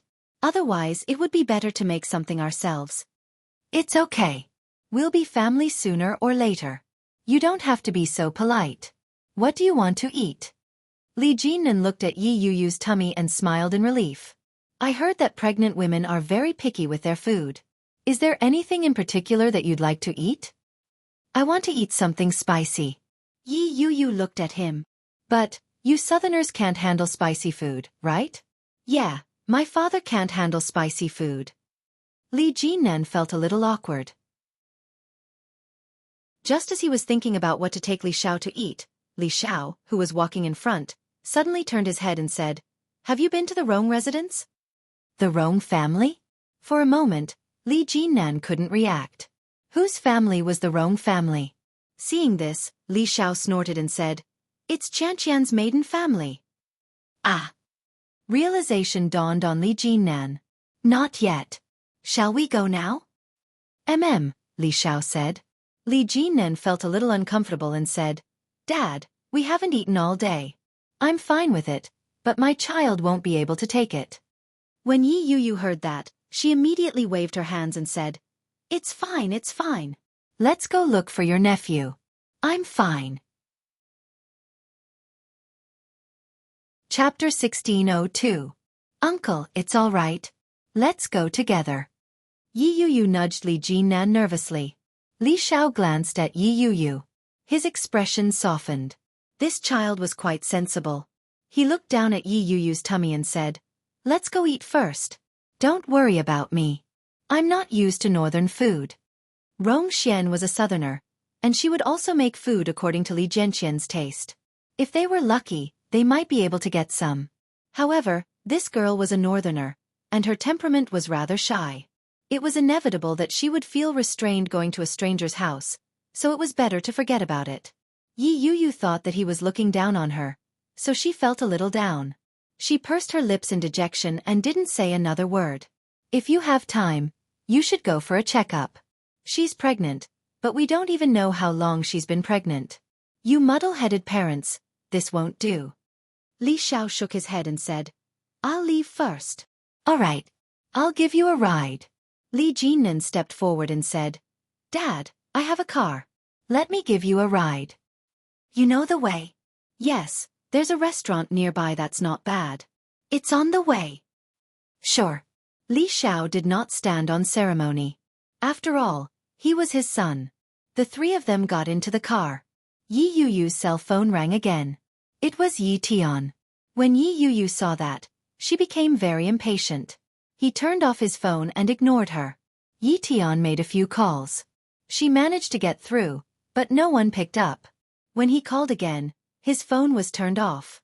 Yi Tian flew into a rage and shrieked in exasperation, "That little b***tch." The servant, who was cleaning up the dinner table at the side, did not dare to speak after hearing this. She glanced at Yi Futian. When she received a sharp glare from Yi Tian, she immediately lowered her head and didn't dare to look at her again. Yi Tian's anger grew and she bellowed, "Sister Sun!" Auntie Sun was startled. She looked up and shouted, "Madam, did you call me? Help me go upstairs and get the phone book from my bedside table." This was a completely commanding tone, without the slightest bit of respect. It was just like in ancient times, when concubines in the palace faced those servants, they would either beat or scold them. Mrs. Sun didn't feel very comfortable, but under such circumstances, she had to agree. He ran upstairs as fast as he could to find the phone book. When he handed it over to Yi Tian, the latter snatched it away from him. Yi Tian flipped through 2 pages and found a number. She dialed it. Yi Qianqian's company's anniversary party was scheduled to begin at 8 p.m. The higher-ups were giving a speech, and Yi Qianqian was standing there in a beautiful and elegant short skirt. Suddenly, the handbag in her hand vibrated, and her phone rang. Many people looked over. Yi Qianqian immediately switched off the silent mode and smiled apologetically.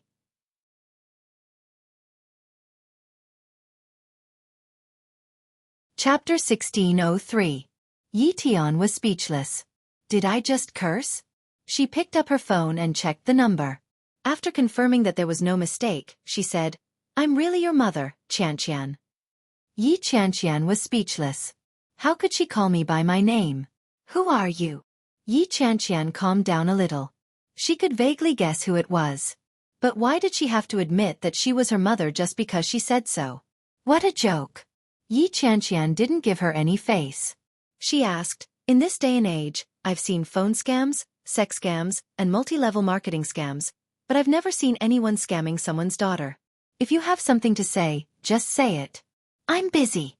When she heard Yi Qianqian's impatient tone, Yi Tian became angry and said, "What kind of tone is that?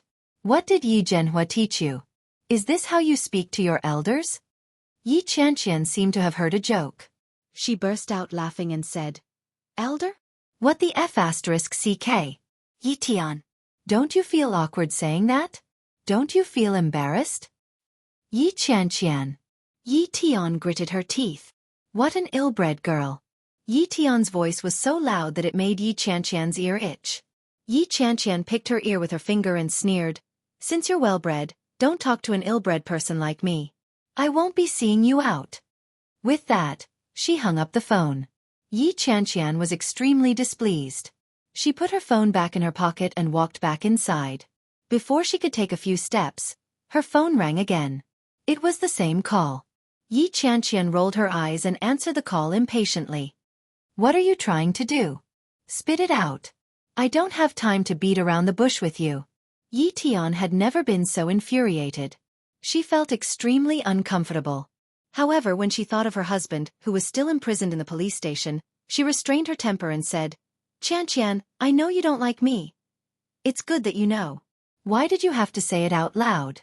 Aren't you asking to be humiliated?" Yi Qianqian interrupted her and yawned. Yi Tian almost threw the phone. She gritted her teeth and yelled, "Don't go too far. Are you done?" When Yi Qianqian heard Yi Tian's angry voice, she was secretly pleased and said, "I'm hanging up after you're done talking." "No." Yi Tian hurriedly said, "Qianqian, I know you don't like me, but I have to tell you some bad news." "Bad news? Or do I have to tell him?" Yi Qianqian's heart skipped a beat, but she didn't say anything. When Yi Tian saw that Yi Qianqian was silent, she deliberated over her words and said, "As you know, Mom started a new family, but your sister—" "Get to the point." Yi Qianqian's impatient voice grew louder and louder. "I told you I was busy. You've been living with a beast for so long that you don't understand human language anymore." Yi Tian took a deep breath and suppressed the anger in her heart. She replied, "I'm looking for Yi Yu. I tried calling her, but she wouldn't pick up."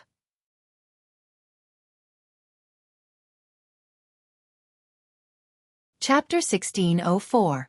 Yi Tian felt awkward and said, "I'm saying this to Yu. You can just help me convey the gist of what I mean. Is that all right, Qianqian?" "Oh, I see." Yi Qianqian sounded like she was deliberating over something. Yi Tian was a little uncertain and asked, "Can you help me convey the message?" "What's in it for me?" Yi Qianqian asked. She sounded like she was looking forward to it. Yi Tian was a little annoyed. This girl really had no manners at all. She really didn't know how Yi Zhenhua had raised his child. How did he manage to bring up such a character? Yi Tian took a deep breath and said gently, "The next time you come to the capital, I'll make some time to accompany you, okay? Tell me what you want, and I'll buy it for you. If you have any difficulties in life, you can ask me. We're mother and daughter. You don't have to stand on ceremony with me." Oh! Yi Qianqian seemed to be considering it. Suddenly she laughed and said, "Haha, what if I don't convey the message? Qianqian, I know that I was wrong in the past, but the past is the past. This matter is really important. Don't throw a tantrum with me, okay?" Yi Tian lowered her voice and tried to persuade her earnestly. Yi Qianqian felt goosebumps all over her skin when she heard that. She quickly waved her hands and said, "Don't. I can't take it. You abandoned us for a man in the past. What do you think are the chances of you saying something like that now?" Yi Tian was speechless. Yi Qianqian continued, "Besides, who gave you the face to call yourself mom? Haha, what a joke." Yi Tian was furious and asked, "Yi Qianqian, is that what your father taught you?" "Yes," Yi Qianqian replied matter-of-factly. "My father said that we must know how to be grateful and know how to protect ourselves. When it comes to ingrates and traitors, there's no need to be polite." "Who are you calling an ingrate?" Yi Qianqian exclaimed and said, "So you didn't hear me clearly? I'm talking about you. I'm saying that you, Yi Tian, are an ingrate. Can you hear me clearly now? I'm saying that you, Yi Tian, are an ingrate. Did you hear me clearly?" Yi Tian was so angry that her heart, liver, spleen, and lungs ached. Her belly was full of anger, and it was difficult for her to vent it. Yi Qianqian continued, "Do you want me to make a broadcast for you so that you can listen to it?" Yi Tian couldn't take it anymore and hung up the phone. She slammed her phone hard on the table and screamed, "Bastards! You're all beasts! Bitches!" When Sister Sun heard this, she lowered her head and said nothing. However, the phone on the table that he had just hung up suddenly rang. Yi Tian was a little surprised. She took a look and realized that it was Yi Qianqian. Despite her displeasure and anger, Yi Tian still had a favor to ask. Moreover, Yi Qianqian had called back. Could it be that she knew she had done something wrong and called to apologize? When Yi Tian thought about this, the anger in her subsided a little. He picked up the phone and put it to his ear. Yi Qianqian didn't hear Yi Qianqian's voice, but it didn't matter. She muttered to herself, "Yi Tian, let me tell you something. I already know what you've just said. I think your apology is very sincere." Yi Tian's heart relaxed and she said, "It's good that you know. I sincerely apologize to you. Thank you, Qianqian." Chapter 16:05. Without waiting for Yi Tian to react, Yi Qianqian hung up the phone. The busy tone on the other end of the line made Yi Tian explode with rage. She flung the phone at Yi Tian and screamed, "Yi Qianqian!" The phone smashed into the beautiful blue and white vase in the living room. The fragile vase made a crisp sound. The fresh flowers fell to the ground, and the clear water spilled onto the floor. The vase shattered into pieces. When Auntie Sun saw it, her face turned pale. She glanced at Yi Tian and exclaimed, "Oh my God! That was Sir's favorite vase. What should we do?" Yi Tian's expression changed as well. How could she lose her composure in front of a servant? Yi Tian kept a straight face and said, "You're making a fuss out of nothing. What's there to be surprised about? Hurry up and clean it up." Auntie Sun didn't dare to say anything else. In this household, Yi Tian had always been arrogant and sharp in front of everyone except Guan Yanhong. Especially recently, after Guan Kui's death. Auntie Sun didn't dare to touch her. After cleaning up the broken vase, she quietly went upstairs. She took out her phone and took a picture of the broken vase before sending it to Guan Yanhong's WeChat account. She typed, "Sir, the vase is broken. Madam was in a bad mood and accidentally broke it." As soon as the message was sent, it reached Guan Yanhong's phone. At present, Guan Yanhong was only a suspect. Coupled with the lawyer's mediation, Guan Yanhong's freedom was not restricted. His phone was by his side. When he received the message from Auntie Sun, he specially enlarged the picture. When he saw the familiar patterns on it, Guan Yanhong flew into a rage and roared, "You be asterisk starred." The lawyer was in the middle of communicating with the police. When they heard Guan Yanhong's loud shout, many people looked over. Guan Yanhong quickly sat down and temporarily closed his eyes to rest. Yi Qianqian put her phone away. She was in a good mood. All the frustration she had felt before leaving the house had been vented. Yi Qianqian put her phone back into her bag and walked briskly inside. It was rumored that Eurasian Comics had invited an important guest for their anniversary celebration. When Yi Qianqian walked in, she saw the commotion. "Let's welcome the chairman of Eurasian Comics, Mr. O Ming." When Yi Qianqian heard the name, she immediately squeezed through the crowd and looked inside. Sure enough, he saw the two people who were slowly walking towards him at a glance. O Ming seemed to be in a good mood. He was wearing a burgundy suit. His hairstyle was trendy, simple, masculine, and handsome. Yu Lily stood tall and straight beside him, holding his arm with a smile on her face. This combination was very eye-catching. The man was handsome and the woman was beautiful. Especially under the obvious contrast of their figures, they seemed extremely compatible. Yu Lily's watery eyes scanned the crowd and quickly spotted Yi Qianqian, who was desperately trying to squeeze her way forward. Yi Qianqian was dressed like a lady that day, which was a little different from her usual style. However, she looked even more delicate and cute. When Yu Lily saw her, she was very happy and waved at her. Yi Qianqian was so happy that she almost screamed.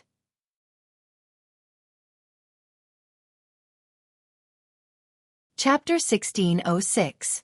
What the F***CK? It wasn't easy. It wasn't easy at all.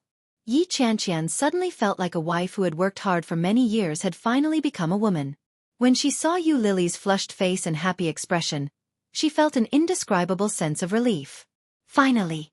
My daughter has grown up. Yu Lily is married and pregnant, and Yi Yuyu is living with Li Jinnan. Now, I'm the only single person in that house. Oh no! Now, in addition to me, there's also a son of a B***TCH psychologist. After the higher-ups had finished speaking, it was O Ming's turn. When he was done, he handed the microphone to Yu Lily. Yu Lily looked at Yi Qianqian and asked with a smile, "Everyone knows me, right?" The colleagues who had worked with Yu Lily in the past all felt a sense of closeness and affection. When they heard Yu Lily's words, many of them laughed and replied in unison, "We do." "That's great." Yu Lily's eyes turned into crescents as she smiled and said, "I'll give everyone a bonus this month." Everyone laughed in unison and cheered, "Hooray!" From the beginning to the end, Yu Lily had only said 2 sentences, but the response was the greatest. O Ming smiled and held her in his ear as he whispered, "You can do that? You're amazing, my wife. You flatter me." Yu Lily smiled and said, "I'm going to look for Qianqian. Let go of me." Together. O Ming didn't think there was anything wrong with that. He put his hand on her waist and looked at her slightly bulging belly. He was in a good mood. Yi Qianqian watched as they walked toward her in pairs. She shook her head and said, "So you're all here to show off your love to me?" "Of course not," O Ming replied in a good mood. His pair of peach blossom eyes shone with happiness and seriousness as he said, "Are we such shallow people in your eyes? We're clearly here to show off our child." Yi Qianqian was speechless.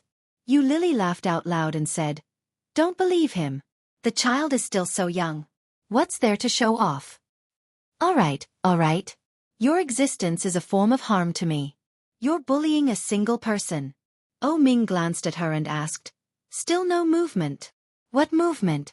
Not even a fart." Yi Qianqian looked aggrieved. "I'm already so old. Why can't you give me a man? Do you want me to spend the rest of my life alone? When the time comes, I'll be able to find a partner. What's the rush?" O Ming said calmly, "It's too noisy here. Let's go somewhere quiet. What's there to change? This year's annual meeting has just started. I haven't drawn anything in the past few years. I must try my luck this time." Yi Qianqian reached out and pulled Yu Lily along. "There are too many people here. Let's go somewhere less crowded." As he spoke, he pulled Yu Lily to a corner and stared at the screen. Everyone had a share in the lucky draw. There weren't too many people in the company, so it would take some time for them to take turns to touch the balls. Yi Qianqian was envious when she saw the other people coming down with big prizes in their arms. Chapter 1607. That's the second prize. Is that all you've got? Yu Lily nudged her. Isn't the first prize great? That's $200,000. You'll still have to spend your own money on the trip. Can't you be more ambitious? It's not the same. I'm so unlucky. I'd be lucky to get the second prize. Yi Qianqian said matter-of-factly. What's so bad about the trip? You'll get a paid vacation if you get the first prize. The company will pay for the plane tickets and accommodation. That's a lot of money. Besides, going to Venice is a kind of nostalgia. Nostalgia. Yu Lily laughed. So what if it's feelings? With your stupid luck, it'd be a miracle if you got the first prize. F***CK. Yi Qianqian suddenly exclaimed. The first prize has been won. Oh, what kind of luck is this? I actually got money. Money. Money. Yu Lily said. Didn't you say you didn't want money? Bah. Who doesn't want money? It's $200,000. $200,000. You can buy a toilet in Kingstown with that. Sob. Yi Qianqian hugged Yu Lily and wailed. I was just saying. If I get the first prize, I wouldn't mind at all. Yu Lily laughed and said. It's your turn. Hurry up. Yi Qianqian immediately straightened up, turned around, and ran toward the stage. In a few steps, she was already on the stage. Yi Qianqian was very popular in the company. The MC had a good relationship with Yi Qianqian. Seeing her serious expression, the MC handed the microphone to her and said, Miss Yi, there's still a second prize, a paid vacation for 5 days and 6 nights in Venice. There's also a third prize, a laptop worth $18,888. Yi Qianqian was very excited and said, I want the second prize. The people around her began to jeer and sigh. The MC also laughed and said, I'd like to support you, but given your luck in the past few years, I think you might be able to win a porcelain doll. The crowd roared with laughter. Someone said, The porcelain doll welcomes you. Yi Qianqian has never won a prize before, let alone this year. However, you'll definitely get a consolation prize. Don't be discouraged. Yi Qianqian was enraged by his laughter. She shouted fiercely, Shut up! With that, she decided to ignore them. She reached into the box and deliberately stirred it with her hand. When the MC saw how serious Yi Qianqian was, he looked down and said with a straight face, Yi Qianqian is about to show off. Everyone, listen to what she has to say. Yi Qianqian rolled her eyes at him. She looked at the microphone in front of her and shouted, Balala Energy, second prize, change. As he spoke, he reached out his hand and took out a ball. The people around her laughed so hard that a large number of them collapsed. Yi Qianqian handed the ball to the MC, who quickly took it from her. Looking at the audience, the host said with a serious expression, Although I already know the result, seeing how serious Qianqian is, I can't bear to expose her. He twisted the ball open and took out the paper inside. The host teased. Just as he was about to say something, his eyes suddenly widened. The host spread out the piece of paper and looked it up and down several times before saying with certainty, Congratulations, Yi Qianqian. A consolation prize? Someone said. Chapter 1608. Yi Qianqian was initially annoyed at being laughed at, but she was already prepared to receive a consolation prize. But when he heard the host say, second prize, he immediately became alert. Yi Qianqian reached out and snatched the piece of paper. When she saw the words on it, she screamed, Oh my God! The surrounding people started to sigh. What? Is that for real? Ha ha ha ha. After so many years, are you finally going to win? To be honest, I've never seen such bad luck. Shh. Don't expose people when they're in a difficult situation. When Yi Qianqian saw the piece of paper, she was wild with joy. She laughed out loud and exclaimed, Oh my God! I got it! I got it! I finally got it! Wahahaha! The host looked gratified and teased, Wow, you finally won! Who is it? The crowd roared with laughter. Yi Qianqian snapped, Go away! Don't cause trouble! The host came forward and said, 5 days and 6 nights in Venice. Isn't it inappropriate for a single dog like you to go? Why don't you bring me along? Me. I'm going too. Wait for me. Yi Qianqian, don't forget about Xiaoyuha by Daming Lake. Yi Qianqian wore a look of disdain when she heard that. But when he saw those words, he was very proud of himself. He put his hands on his waist and laughed. No, I won't take anyone with me. I want to travel the world by myself. As he spoke, he took the host's microphone and said, Who's next? There's still a laptop. Come quickly.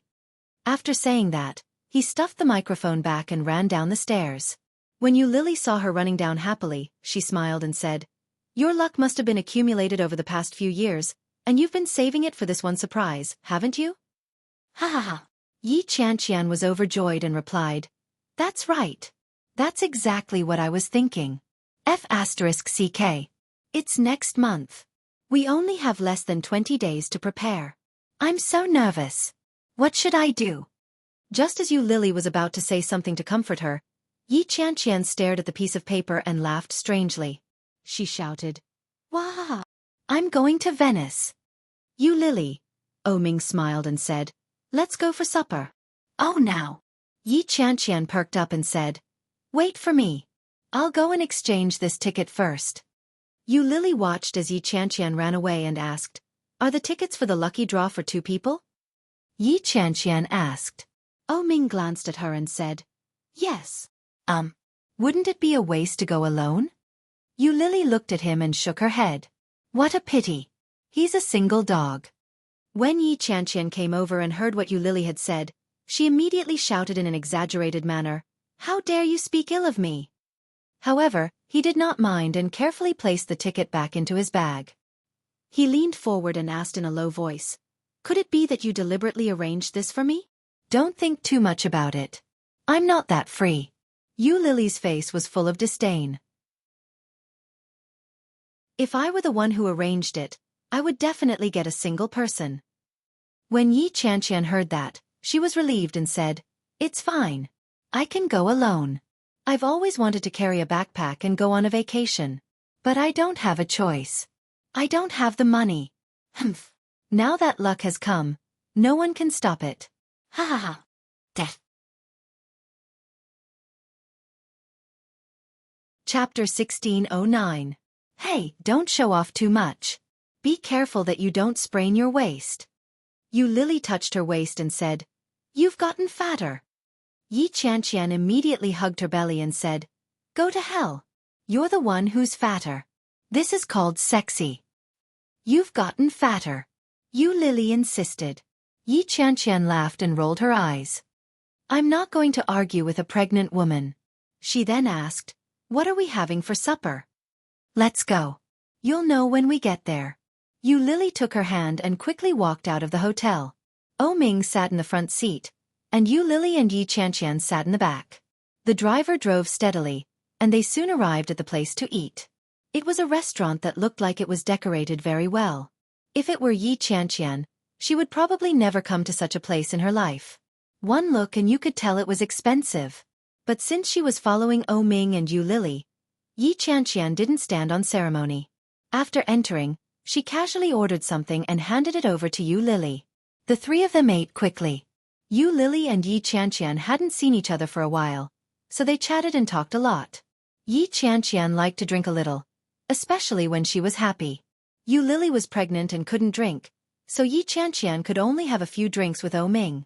They ordered flower wine with a low alcohol content.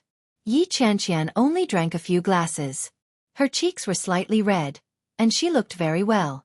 It was a little late, and Yu Lily began to feel sleepy. Yi Qianqian had no choice but to go home. The couple sent Yi Qianqian back to her apartment and slowly drove away. Yi Qianqian was dressed more formally that day. When the security guard saw Yi Qianqian, he was stunned and said, Miss Yi, you look really good today. Yi Qianqian felt a little proud when she heard that. As she touched her keys, she said, Which day don't I look good? The security guard laughed, but he didn't dare to laugh too obviously. He said hypocritically, Yes, you look good every day.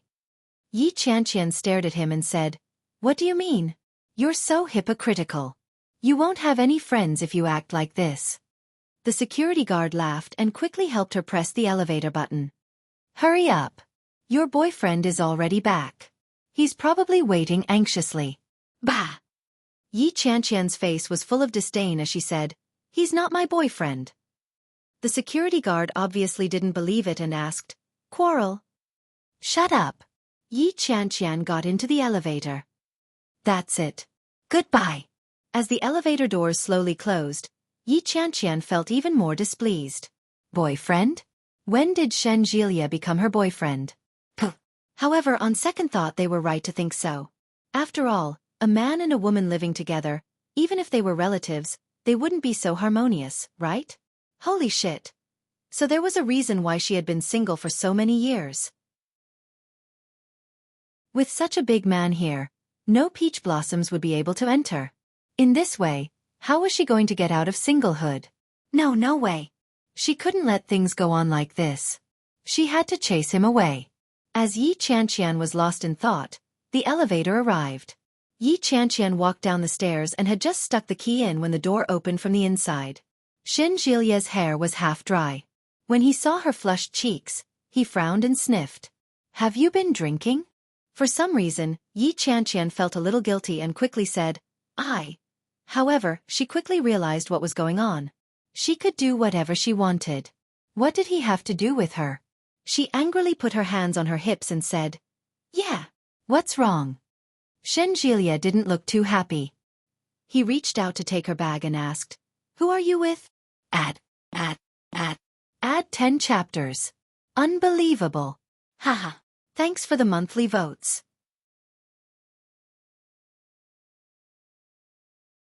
Chapter 16:10. When Yi Qianqian heard that, she immediately straightened her back and said, Why do you care who I go out with? Humph. As she spoke, she reached out to push Shen Jilia away and yelled, Get out of my way. Block the way. Shen Jilia could smell the alcohol on her. He frowned deeply and said, You look so guilty. Did you go out with a man? You're dressed so nicely. Did you go on a date? When Yi Qianqian heard that, she felt a little smug. She turned around and looked at Shen Jilia. What's wrong with you today? Why are your eyes so sharp? When Shen Jilia heard that, he sneered and looked away. He hung her bag up and said, You think you're flying off the handle just because I complimented you? Hey, what's this? As Shen Jilia spoke, he reached his hand into the gap of her bag.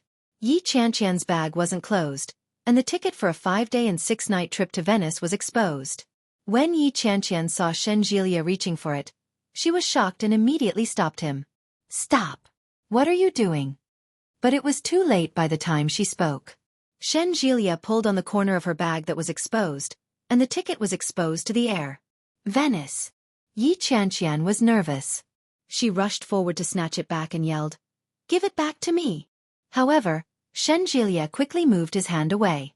Using his height advantage, he raised his hand high and looked at the words on it. Eurasian Comics Anniversary Second Prize. Shen Jilia read the words on it and suddenly understood. Oh. I was wondering why you were so grand today. So it's the company's anniversary celebration. Yi Qianqian exploded in anger and said, Give it back to me, you stupid idiot. Shen Jilia was used to being scolded, so he pretended not to hear her and said, Ha ha ha. I knew a woman like you wouldn't be able to get a date with a man. It's too difficult for someone like you to be single. Ha ha ha ha. His unrestrained mockery made Yi Qianqian angry. Yi Qianqian wasn't tall. She was the typical height of a southern girl. At that moment, when she saw Shen Jilia's annoying smile, she immediately jumped up. When Shen Jilia saw that, he immediately dodged. But it was too late. Yi Qianqian kicked his knee hard. Shen Jilia lost his balance and fell backward. She sat down on the sofa in shock. Yi Qianqian took the opportunity to take the ticket back and turned to leave. She glared at Shen Jilia with a huff and raised her foot to kick him. What a foul mouth you have. Serves you right for being single. Puh. With that, he turned around and left. When Shen Jilia saw how angry Yi Qianqian was, he laughed. He felt a little helpless and a little embarrassed. He muttered, Don't tell me he's really angry? Yi Qianqian didn't know if she heard it or not, but when she returned to her room, She deliberately slammed the door shut. The door slammed shut with a loud bang. When Shen Jilia saw this, he understood. Well, it didn't matter if she was really angry or pretending to be angry. In any case, she wasn't in a good mood. Shen Jilia stood up and used a towel to dry his hair. After mulling over what he was going to say, he went forward and knocked on the door.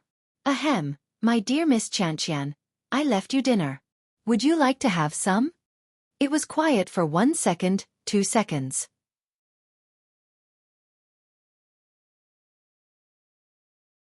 Chapter 16:11. Yi Chanqian glared at him angrily. Just as Shen Jilia was about to speak, Yi Chanqian suddenly said, I'm not eating. Get lost. Then the door was slammed hard. The door almost hit Shen Jilia's nose. Shen Jilia rubbed his nose. Fear lingered in his heart as he said, If you don't want to eat, then don't eat. Why are you so angry? Cough cough. Was what he said just now a little too much? But did I say anything wrong? Shen Jilia sighed softly. With a helpless look on his face, he muttered to himself, As expected, the more loser one is, the harder it is to accept the truth. Shen Jilia had done it on purpose. When Yi Chanqian heard his words, she gritted her teeth in anger. Yi Chanqian gritted her teeth. She looked at the ticket and took a deep breath. Calm down, calm down. Don't make any decisions while you're angry. After a few days, I'll have a showdown with him and chase him away. At that moment, no matter how delicious and professional Shen Jilia's cooking was, it couldn't quell the rage in her heart. Yi Chanqian considered herself to be very rational. Yi Chanqian carefully put the plane ticket away. Her heart was filled with relief. She found her passport and happily went to find clothes to take a bath. Yi Chanqian took a shower and washed her hair. She realized that she had washed all the towels in the house that morning. They were hanging on the balcony outside. Her hair was wet and uncomfortable. If she didn't dry it, she wouldn't even be able to blow it. But that guy was definitely still on the sofa. If he went out now, he would definitely see him again. Forget it. It doesn't matter if I don't wipe it once in a while, but I get annoyed whenever I see that fellow. She made do with a wet towel and quickly turned on her computer. She sat in front of it and started working. Her wet hair was draped over her shoulders. The room was air-conditioned, and it was very comfortable. However, there was a price to pay for such comfort. In the middle of the night, Yi Chanqian felt sore all over. He stretched, and his whole body was steaming. He got up and prepared to go to the toilet. Just as he got off the bed, his head felt dizzy.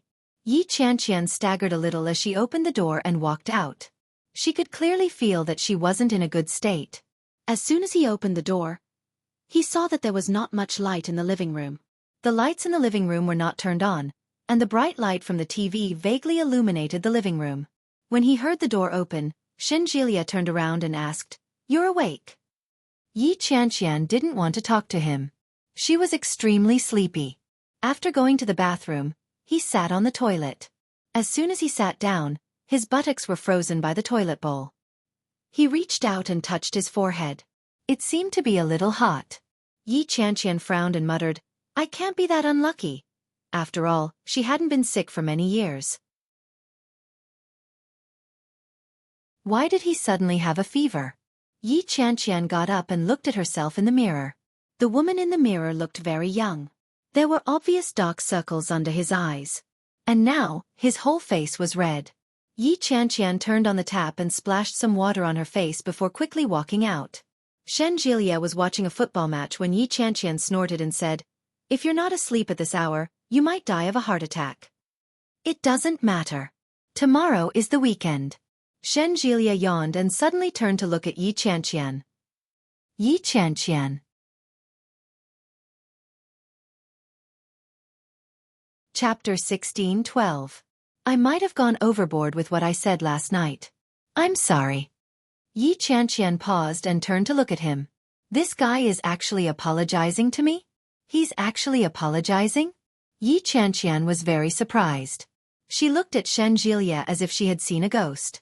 It was rare for this guy to apologize. Although it was a little overboard, she decided to forgive him. As she was thinking about it, Shen Jilia said with a serious expression, I've thought about it for a long time. Although we're considered very close now, there are still some truths that I can't say. You don't mind, do you? Yi Qianqian's original thoughts were instantly dashed. She glared at Shen Jilia and didn't say a word. She turned around and stormed into her room. It was a little cold in the air-conditioned room. Yi Qianqian shivered and turned off the air conditioner. Her head was dizzy. Yi Qianqian hugged the blanket and fell into a deep sleep. She didn't know how long she slept. She felt a wave of discomfort wash over her. She felt nauseous. Yi Qianqian sat up and retched. She didn't vomit anything. She just felt very uncomfortable. The sky was already bright. She looked at the time. It was already past 10 in the morning. Yi Qianqian's entire body hurt. When she stood up, she felt as if her bones were about to fall apart. She felt nauseous again. Yi Qianqian didn't even bother to put on her shoes. She ran to the bathroom. Shen Jilia had unknowingly fallen asleep on the sofa while watching the game. When he heard the sound of barefoot running behind him, his eyelids twitched. He quickly stretched and let out a long yawn. Ugh! The sound of Yi Qianqian vomiting drove away Shen Jilia's drowsiness. Shen Jilia opened his eyes suddenly and sat up. He turned his head in the direction of the bathroom and asked, "What's wrong with you?" Yi Qianqian was too busy vomiting to care about him. She threw up the dinner she had the night before. In the end, there was nothing left to vomit. All she could do was throw up a few mouthfuls of acid. Yi Qianqian was about to collapse. Her face was flushed. She hugged the toilet bowl and reached out to flush it. She was exhausted. She lay by the sink with her eyes half closed. She looked like she was about to die. Shen Jilia walked over barefoot. When he saw her in such a state, he handed her a few tissues and said, "Wipe yourself." Yi Qianqian pulled it over angrily. She touched her mouth and stuffed the tissue back. Shen Jilia was instantly disgusted and retorted, "Can't you have some common decency? How could you do such a thing?" Yi Qianqian rolled her eyes at him and said, "Count yourself lucky that I didn't puke on you." Shen Jilia asked, "Are you not feeling well?" "Yeah. How can I be comfortable when I'm pregnant?" Yi Qianqian was in a bad mood. She waved her hand and refused to talk to him. Shen Jilia tossed the tissue away. When he heard that, he suddenly burst out laughing and said, "Someone like you can get pregnant. Dream on." Yi Qianqian instantly felt as if 1,000 arrows had pierced through her heart. What did he mean by that? A woman like her is the best. Okay. However, she didn't have any strength left in her, so she couldn't be bothered to argue with him. Yi Qianqian slowly got up and staggered a little. When Shen Jilia saw this, he stepped forward and asked with uncertainty, "Is she really pregnant?"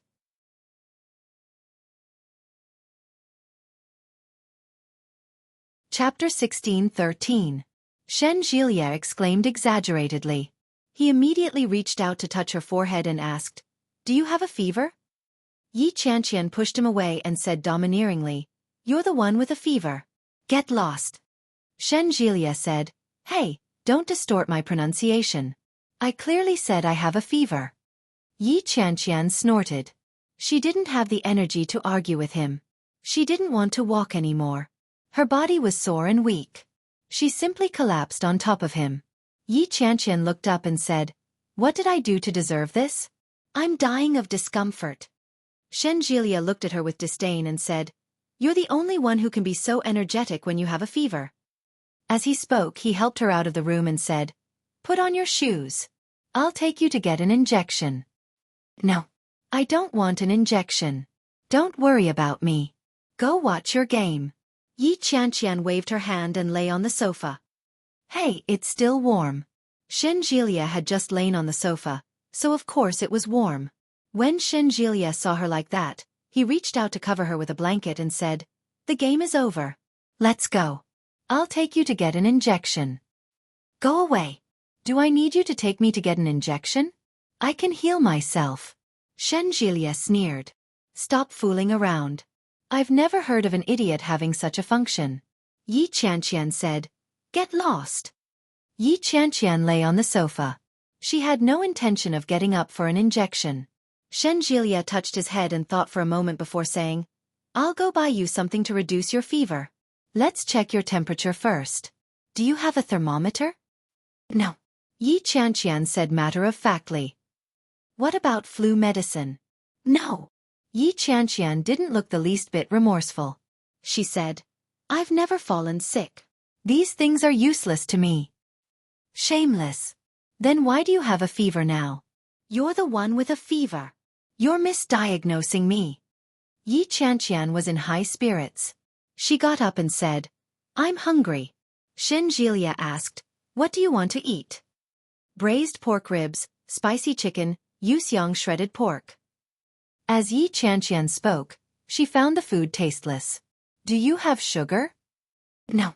Shen Jilia repeated Yi Qianqian's words and denied it flatly. Yi Qianqian had a look of disdain on her face as she said, You good for nothing. You don't even have candy. What use are you? Shen Jilia replied, Come on, big sister. Don't do it anymore. I'll take you to the doctor, okay? Not good, get lost. Yi Qianqian was annoyed. Why don't you just go and buy me medicine? Why do you have to talk so much nonsense? How can you take medicine so casually? You're already burning up like this, and you don't even have a thermometer. How am I supposed to buy it? Shen Jilia was defeated by her, and he asked kindly, Do you want to wear those shoes? Yi Qianqian ignored him. She closed her eyes and fell asleep on the sofa. Shen Jilia was on the verge of breaking down. He twisted his hands and gestured at her neck. He really wanted to strangle her to death. This woman was too annoying. In the end, Shen Jilia didn't lay his hands on her. Instead, he went to the shoe cabinet and found a pair of shoes that were easier for her to wear. Yi Qianqian had already fallen asleep. When she felt him grab her foot, she immediately kicked it off and turned over to continue sleeping. Shen Jilia held her ankle firmly and said in a low voice, Behave yourself. Yi Qianqian frowned and kicked it off again. She asked, What are you doing? Shen Jilia didn't say anything. After he put the shoes on her, he lifted her up. Death. Chapter 16:14. Yi Qianqian was caught off guard and jumped in fright. She opened her eyes and exclaimed, F***CK. Shen Jilia, you've gone mad. Shen Jilia didn't say a word. He opened the door and walked out. Yi Qianqian couldn't struggle at all. She was on the verge of tears and said, Big brother, put me down. I'll walk on my own. Can't you wait for me to get changed? Shen Jilia glanced at her and said in annoyance, Wouldn't it have been over if you had done this earlier? Yi Qianqian was finally put down. She immediately scrambled inside. Shen Jilia looked at her back and snorted. You're quite spirited. Teske, you really have the constitution of a cockroach. About 10 minutes later, there was still no movement from Yi Qianqian. Shen Jilia waited outside and felt that something was wrong. He asked, What are you doing inside? There was no reply from inside. Shen Jilia stood up from the sofa and knocked on the door. Yi Qianqian. The sound of footsteps came from inside. Yi Qianqian had just opened the door when Shen Jilia felt a gust of hot air hitting him in the face. Yi Qianqian's cheeks were flushed. It was obvious that she was in a bad state. She had changed into a set of simple and light sportswear. It was short-sleeved and looked very thin. Her shoes were half covered, and her eyes were half closed. When Shen Jilia saw Yi Qianqian's state, he reached out and touched her forehead. It was frighteningly hot. This was at least a high fever. There was no way he was fooling around. Shen Jilia frowned and said, Let's go. Your IQ isn't high to begin with. Don't let the fever turn you into an idiot again. Otherwise, you'll never be able to get married. F***CK. Shen Jilia, can't you watch your mouth? Yi Qianqian pushed him and said, It's rare to see a girl as smart as me. Shen Jilia looked at her in disdain and said, You? Smart. Yi Qianqian was indignant. She put her hands on her hips, but before she could say anything, she was pulled by Shen Jilia. Shen Jilia dashed into her room. When Yi Qianqian saw that, she panicked and asked, What are you doing? Without a word, Shen Jilia opened the closet and took out a thin coat from Yi Qianqian.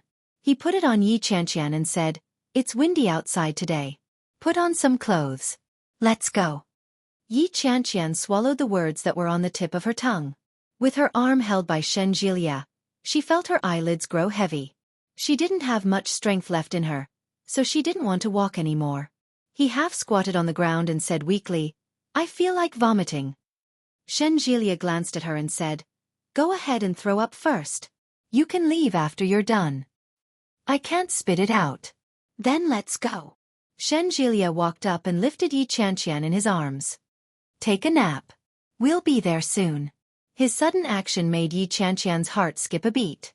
Shenjilia was a man who loved cleanliness. He always had a faint scent on him. This smell was different from perfume, and it was also different from the smell of other men. It was an indescribable scent. It smelled good and made her feel very comfortable. Yi Qianqian didn't know that Shenjilia was so strong. It seemed effortless for him to carry her. Yi Qianqian's body was getting hotter and hotter, and her vision was getting blurry. But her eyes were fixed on Shenjilia.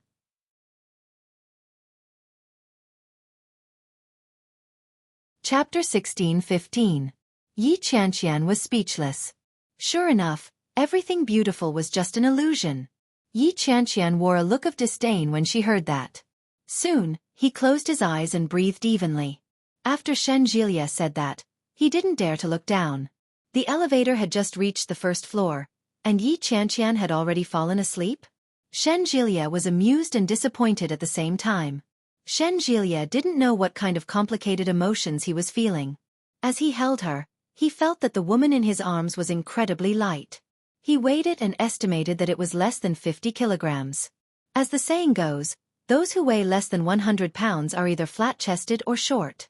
This Yi Qianqian. He glanced at her chest. It was a tragic sight. He imagined her height again. She seemed to only reach his chin. This was too tragic. Flat-chested and short. In the future, he might not even have enough milk to feed his children. Moreover, with his height, if he didn't find a taller one, he wouldn't be able to make up for the height of his descendants. Shenjilia suddenly began to sympathize with Yi Qianqian's future husband. He shook his head and muttered, "Life's greatest tragedy." Yi Qianqian didn't know if she heard it, but her body wriggled a little, but she quickly fell asleep again. Shenjilia glanced at her indifferently and didn't seem to mind. He carried her to the side of the road and waited for an empty car. A taxi soon arrived. Shenjilia got into the car and threw Yi Qianqian into the back seat. He went up and let her head rest on his knees. "Master, let's go to the hospital." The driver took a look and asked, "Outpatient department?" "Yes." Then, the driver slowly drove away. Yi Qianqian was sleeping soundly on Shenjilia's lap.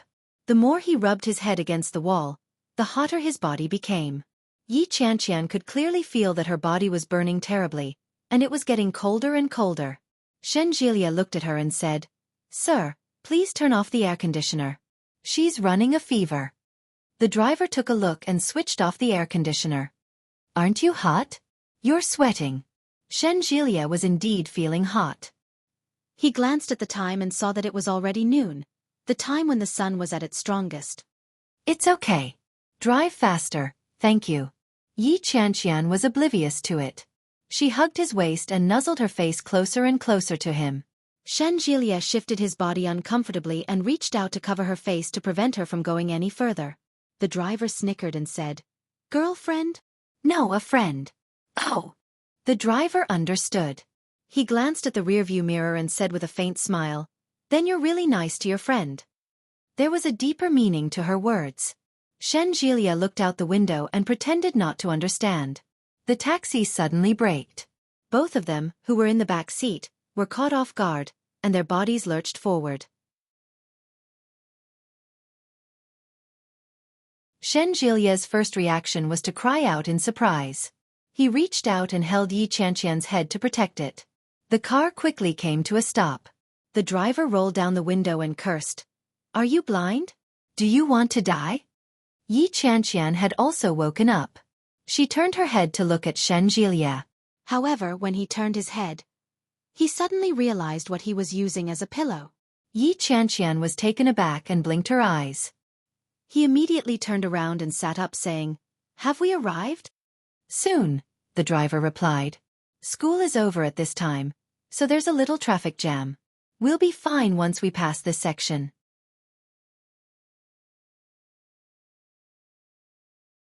Chapter 16:16. The road was soon cleared. The car sped up and arrived at the hospital in just a few minutes. Yi Qianqian found it difficult to walk, but she still slowly got out of the car. Shen Jilie quickly went forward and helped her up. Yi Qianqian lowered her head slightly and said guiltily, "I can walk on my own." Shen Jilie looked at her with disdain and said, "What are you doing? Walk properly. If you can't walk, just walk properly. Who's going to laugh at you?"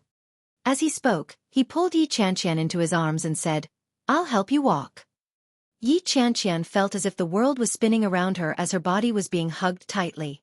She straightened her back and leaned on his shoulder saying, "I can't walk."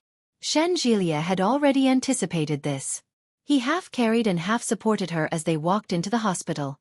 Today was Saturday, so there were a lot of people. Shen Jilie registered her for the emergency department and found someone he knew before putting her on an 4-drip. His fever was 39 degrees, and his face was red. After Yi Qianqian was hooked up to the 4-drip, she sprawled on the bed and fell asleep. Yi Qianqian didn't know if she was dreaming or what, but she kept going on and on.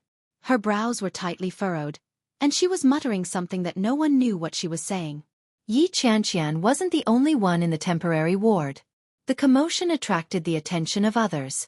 Shen Jilie's expression remained the same as he sat by the side and stared at the water.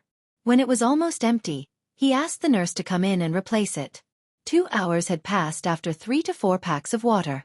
Yi Qianqian was in a deep sleep.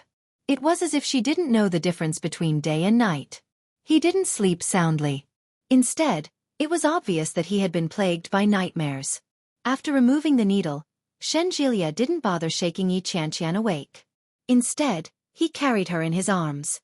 She weighed less than 50 kilograms, but in Shen Jilie's hands, she felt as light as a feather. Yi Qianqian was shorter than Yu Lily, but Yu Lily didn't seem to be that light. Humph, as expected, there is a difference in weight between a single woman and a single woman. Shen Jilie muttered to himself as he carried her down the stairs. The surroundings were noisy, and his body was suspended in the air. Yi Qianqian felt that she was about to ascend. She was in a very wonderful state. His bones were itching, and so was his heart. At the same time, there was also a sweet and warm feeling in his heart. An indescribable magical feeling filled his heart. His body felt warm and cozy. When he opened his eyes, he was on his own bed. Yi Qianqian looked around. She was exhausted. He sat up, but before he could do so, he heard a voice beside him. "You're awake." The man's voice was undoubtedly Shen Jilie's. Yi Qianqian sat up straight. Surprisingly, she wasn't frightened at all. She stared at Shen Jilie in a daze. After a long time he finally replied, "Didn't we go to the hospital?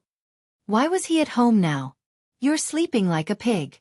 You wouldn't even know that you were being sold," Shen Jilie said with a look of disdain. "I made some porridge. Have some." "I don't want to eat it." Yi Qianqian was a little resistant. "It's already past 3 in the afternoon.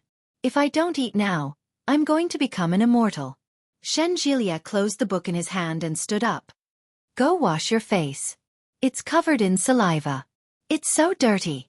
Yi Qianqian froze and immediately reached out to touch her face. There was really saliva. Watching him close the door, Yi Qianqian snorted. She immediately got up, put on her shoes, and hopped toward the bathroom. After a good night's sleep, Yi Qianqian felt much better. There was a tingling pain on the back of her hand. It was a sign of a drip. That meant that they had really gone to the hospital. Could it be that Shen Jilie had carried her back?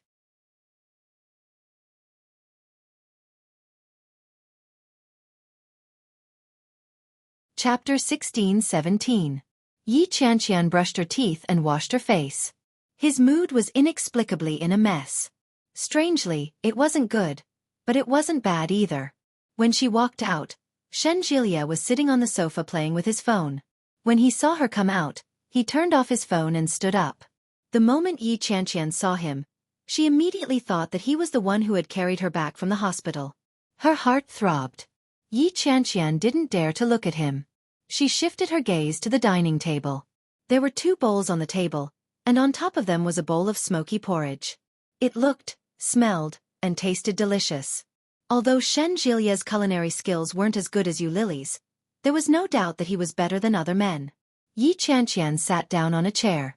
When she saw him sit down, she asked, "You haven't eaten yet?" "I ate a little, and I'm hungry again." Shen Jilia didn't stand on ceremony. He picked up a spoon and handed it to her. Then, he also picked up a spoon and slowly drank it.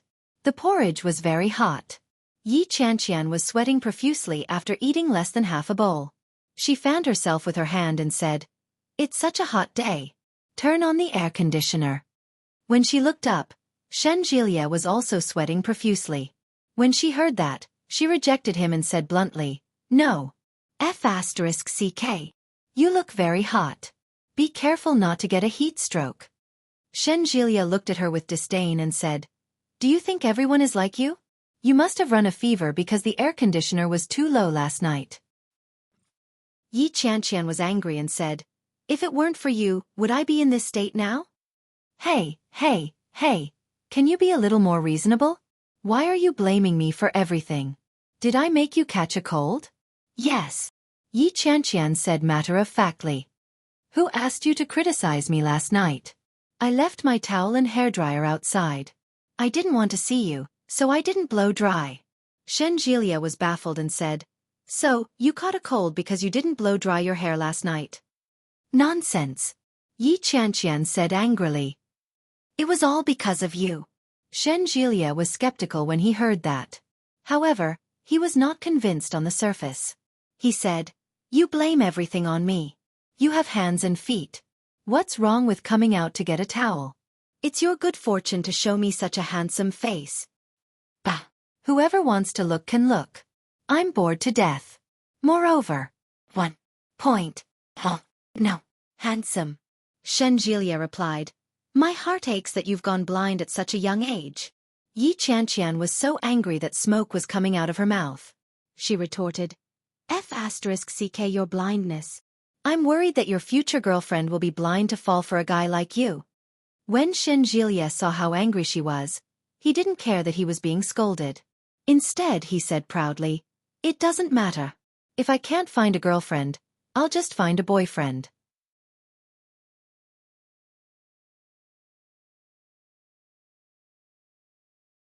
Chapter 16-18. Hey, I'm just kidding. Let's eat first. Shen Jilia grabbed her hand and pulled her towards him. He sounded a little anxious. Yi Qianqian was indeed hungry, but she got angry when she saw Shen Jilia's face. She glared at him and said, "Let go. I don't want to eat anymore." Shen Jilia felt a headache coming on. He had no choice but to show weakness and said, "Sir, do me the honor and eat some." When Yi Qianqian saw his expression, she snorted and said, "You've gone too far with your words." "Yeah, I was wrong. I shouldn't have said such a big truth." Yi Qianqian became even more furious and said, Hey, okay. I was wrong. Hurry up and eat. Aren't you hungry?" Shen Jilia looked helpless and said, "Don't turn on the air conditioner. Just finish eating. Take some medicine and go back to sleep." "Do you think I'm a pig?" Shen Jilia asked, "Are you going to eat or not?" Yi Qianqian was indeed hungry. When she heard that, she sat down and continued eating. But the more she ate, the hotter she felt. She glanced at Shen Jilia and realized that he wasn't any better. However, she was sick, but he wasn't. On such a hot day, he could easily get a heat stroke. Yi Qianqian felt a little bad. How could this guy be so stupid? She didn't force him to eat with her. Why did he have to torture himself on such a hot day? He made it seem like she was the one abusing a child. How was she supposed to deal with this? After thinking about it, Yi Qianqian asked, "Aren't you feeling hot?" Shen Jilia wiped the sweat off his forehead and said, "What do you think?" "Then turn on the air conditioner." "No. I have to go back to the hospital later." "Isn't it Saturday today? Do you have to work overtime?" "Yeah." Shen Jilia finished the last mouthful of porridge and said, "There's a patient who came back from abroad. I have to go over." "Oh," Yi Qianqian replied. She was burning up. "The appointment was supposed to be in the morning, but you weren't feeling well in the morning, so I took you to get a drip. I had to let her wait until the afternoon." It was obvious that he was here to claim credit. Yi Qianqian snorted angrily and ignored him. Shen Jilia wiped his mouth and said, "In that case, I'm going to the hospital. You mustn't turn on the air conditioner. When you shower, you have to take a hot bath. Remember to take your medicine. The medicine is at the head of your bed, along with some mineral water. Just take it." All right. Let's go." Yi Qianqian waved her hand impatiently. Shen Jilia wasn't in a hurry. He took his time in the bathroom to take a cold shower before leaving the house refreshed. Yi Qianqian washed the dishes, wiped them clean, and placed them in the disinfecting cabinet. When she heard the sound of Shen Jilia leaving the room, she had a strange feeling in her heart. Shen Jilia seemed to treat her quite well.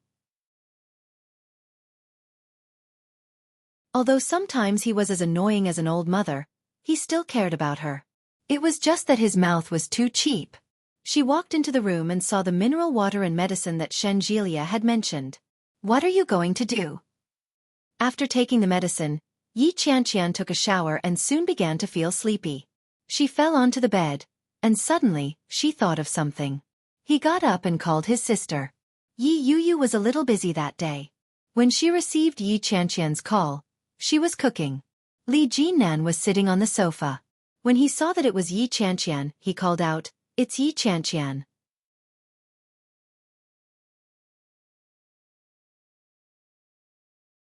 Chapter 16-19. Soon. Li Jinan answered the call. Yi Qianqian's voice quickly came from the other end. "Hello, Yuyu." Li Jinan lazily leaned back on the sofa and replied, "Yuyu is cooking." When Yi Qianqian heard that, she heaved a sigh of relief and asked, "Are you all right now? How is Shen Luoan?" "Shen Luoan has been locked up. He'll be in court tomorrow." Li Jinan retracted his lazy attitude and said, "From the looks of it, it's unlikely that he'll be released." When Yi Qianqian heard that, she was a little happy and said, "That's great. He's a scumbag. For such a person to be locked up, it's simply too satisfying." Li Jinan was silent when he heard that. Yes, a person like Shen Luoan was finally locked up. It was supposed to be a joyous occasion. However, this was not a consequence that Shen Luoan should have to bear. All of this was for Yi Yuyu. If it hadn't been for Shen Luoan, Yi Yuyu would have been the one inside.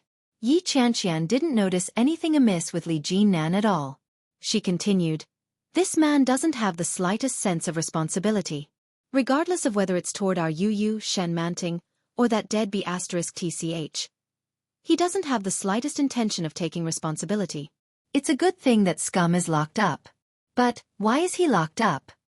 Yi Qianqian had been in Kingstown for the past few days. She had mentioned going to the capital to help out, but Li Jinan and Yi Zhenhua had persuaded her to change her mind.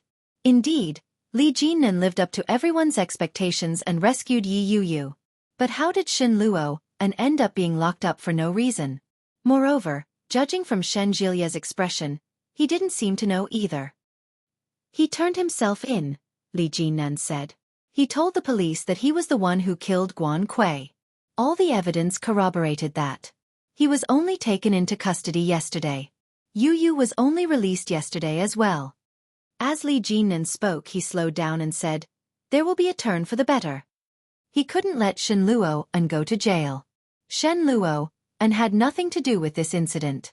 If Shen Luoan were to suffer such injustice for nothing, even Li Jinan wouldn't feel good about it. Both he and Yi Yuyu owed Shen Luoan a favor. What? Yi Qianqian found it a little strange. This person reaped what he sowed. He could even kill his newlywed wife. Even if there's a chance to turn things around, wouldn't he have to spend at least a few decades in prison? Li Jinan was starting to get a headache. He said, "It's not what you think it is. Shen Luoan wasn't the one who killed him. Of course, it wasn't Yi Yuyu who killed him. It's highly likely that Guan Kui directed and acted it out herself." When Yi Qianqian heard that, she was confused again. She asked, "Guan Kui directed and acted on her own? Was she dead or not? What's in it for her?" "He died, but left behind a mess to torment those who are still alive." Li Jinan was filled with disdain, but he had to admit that Guan Kui had played her cards very well. At least, everyone was unhappy because of her. This experience would definitely be unforgettable for the rest of their lives. Yi Qianqian was at a loss for words. She sighed and said, "It's good that Yu is fine. Let me know when you're coming back to Kingstown. I'll hold a welcome party for you." "Okay. Goodbye." Li Jinan hung up the phone and looked toward the kitchen. Yi Yu was just walking out with a bowl of soup. She had just set it down when the doorbell rang. You're tuning in to the Xiaofan's Wuxia Tales YouTube channel. Don't forget to subscribe and join us on this journey to catch the most captivating stories.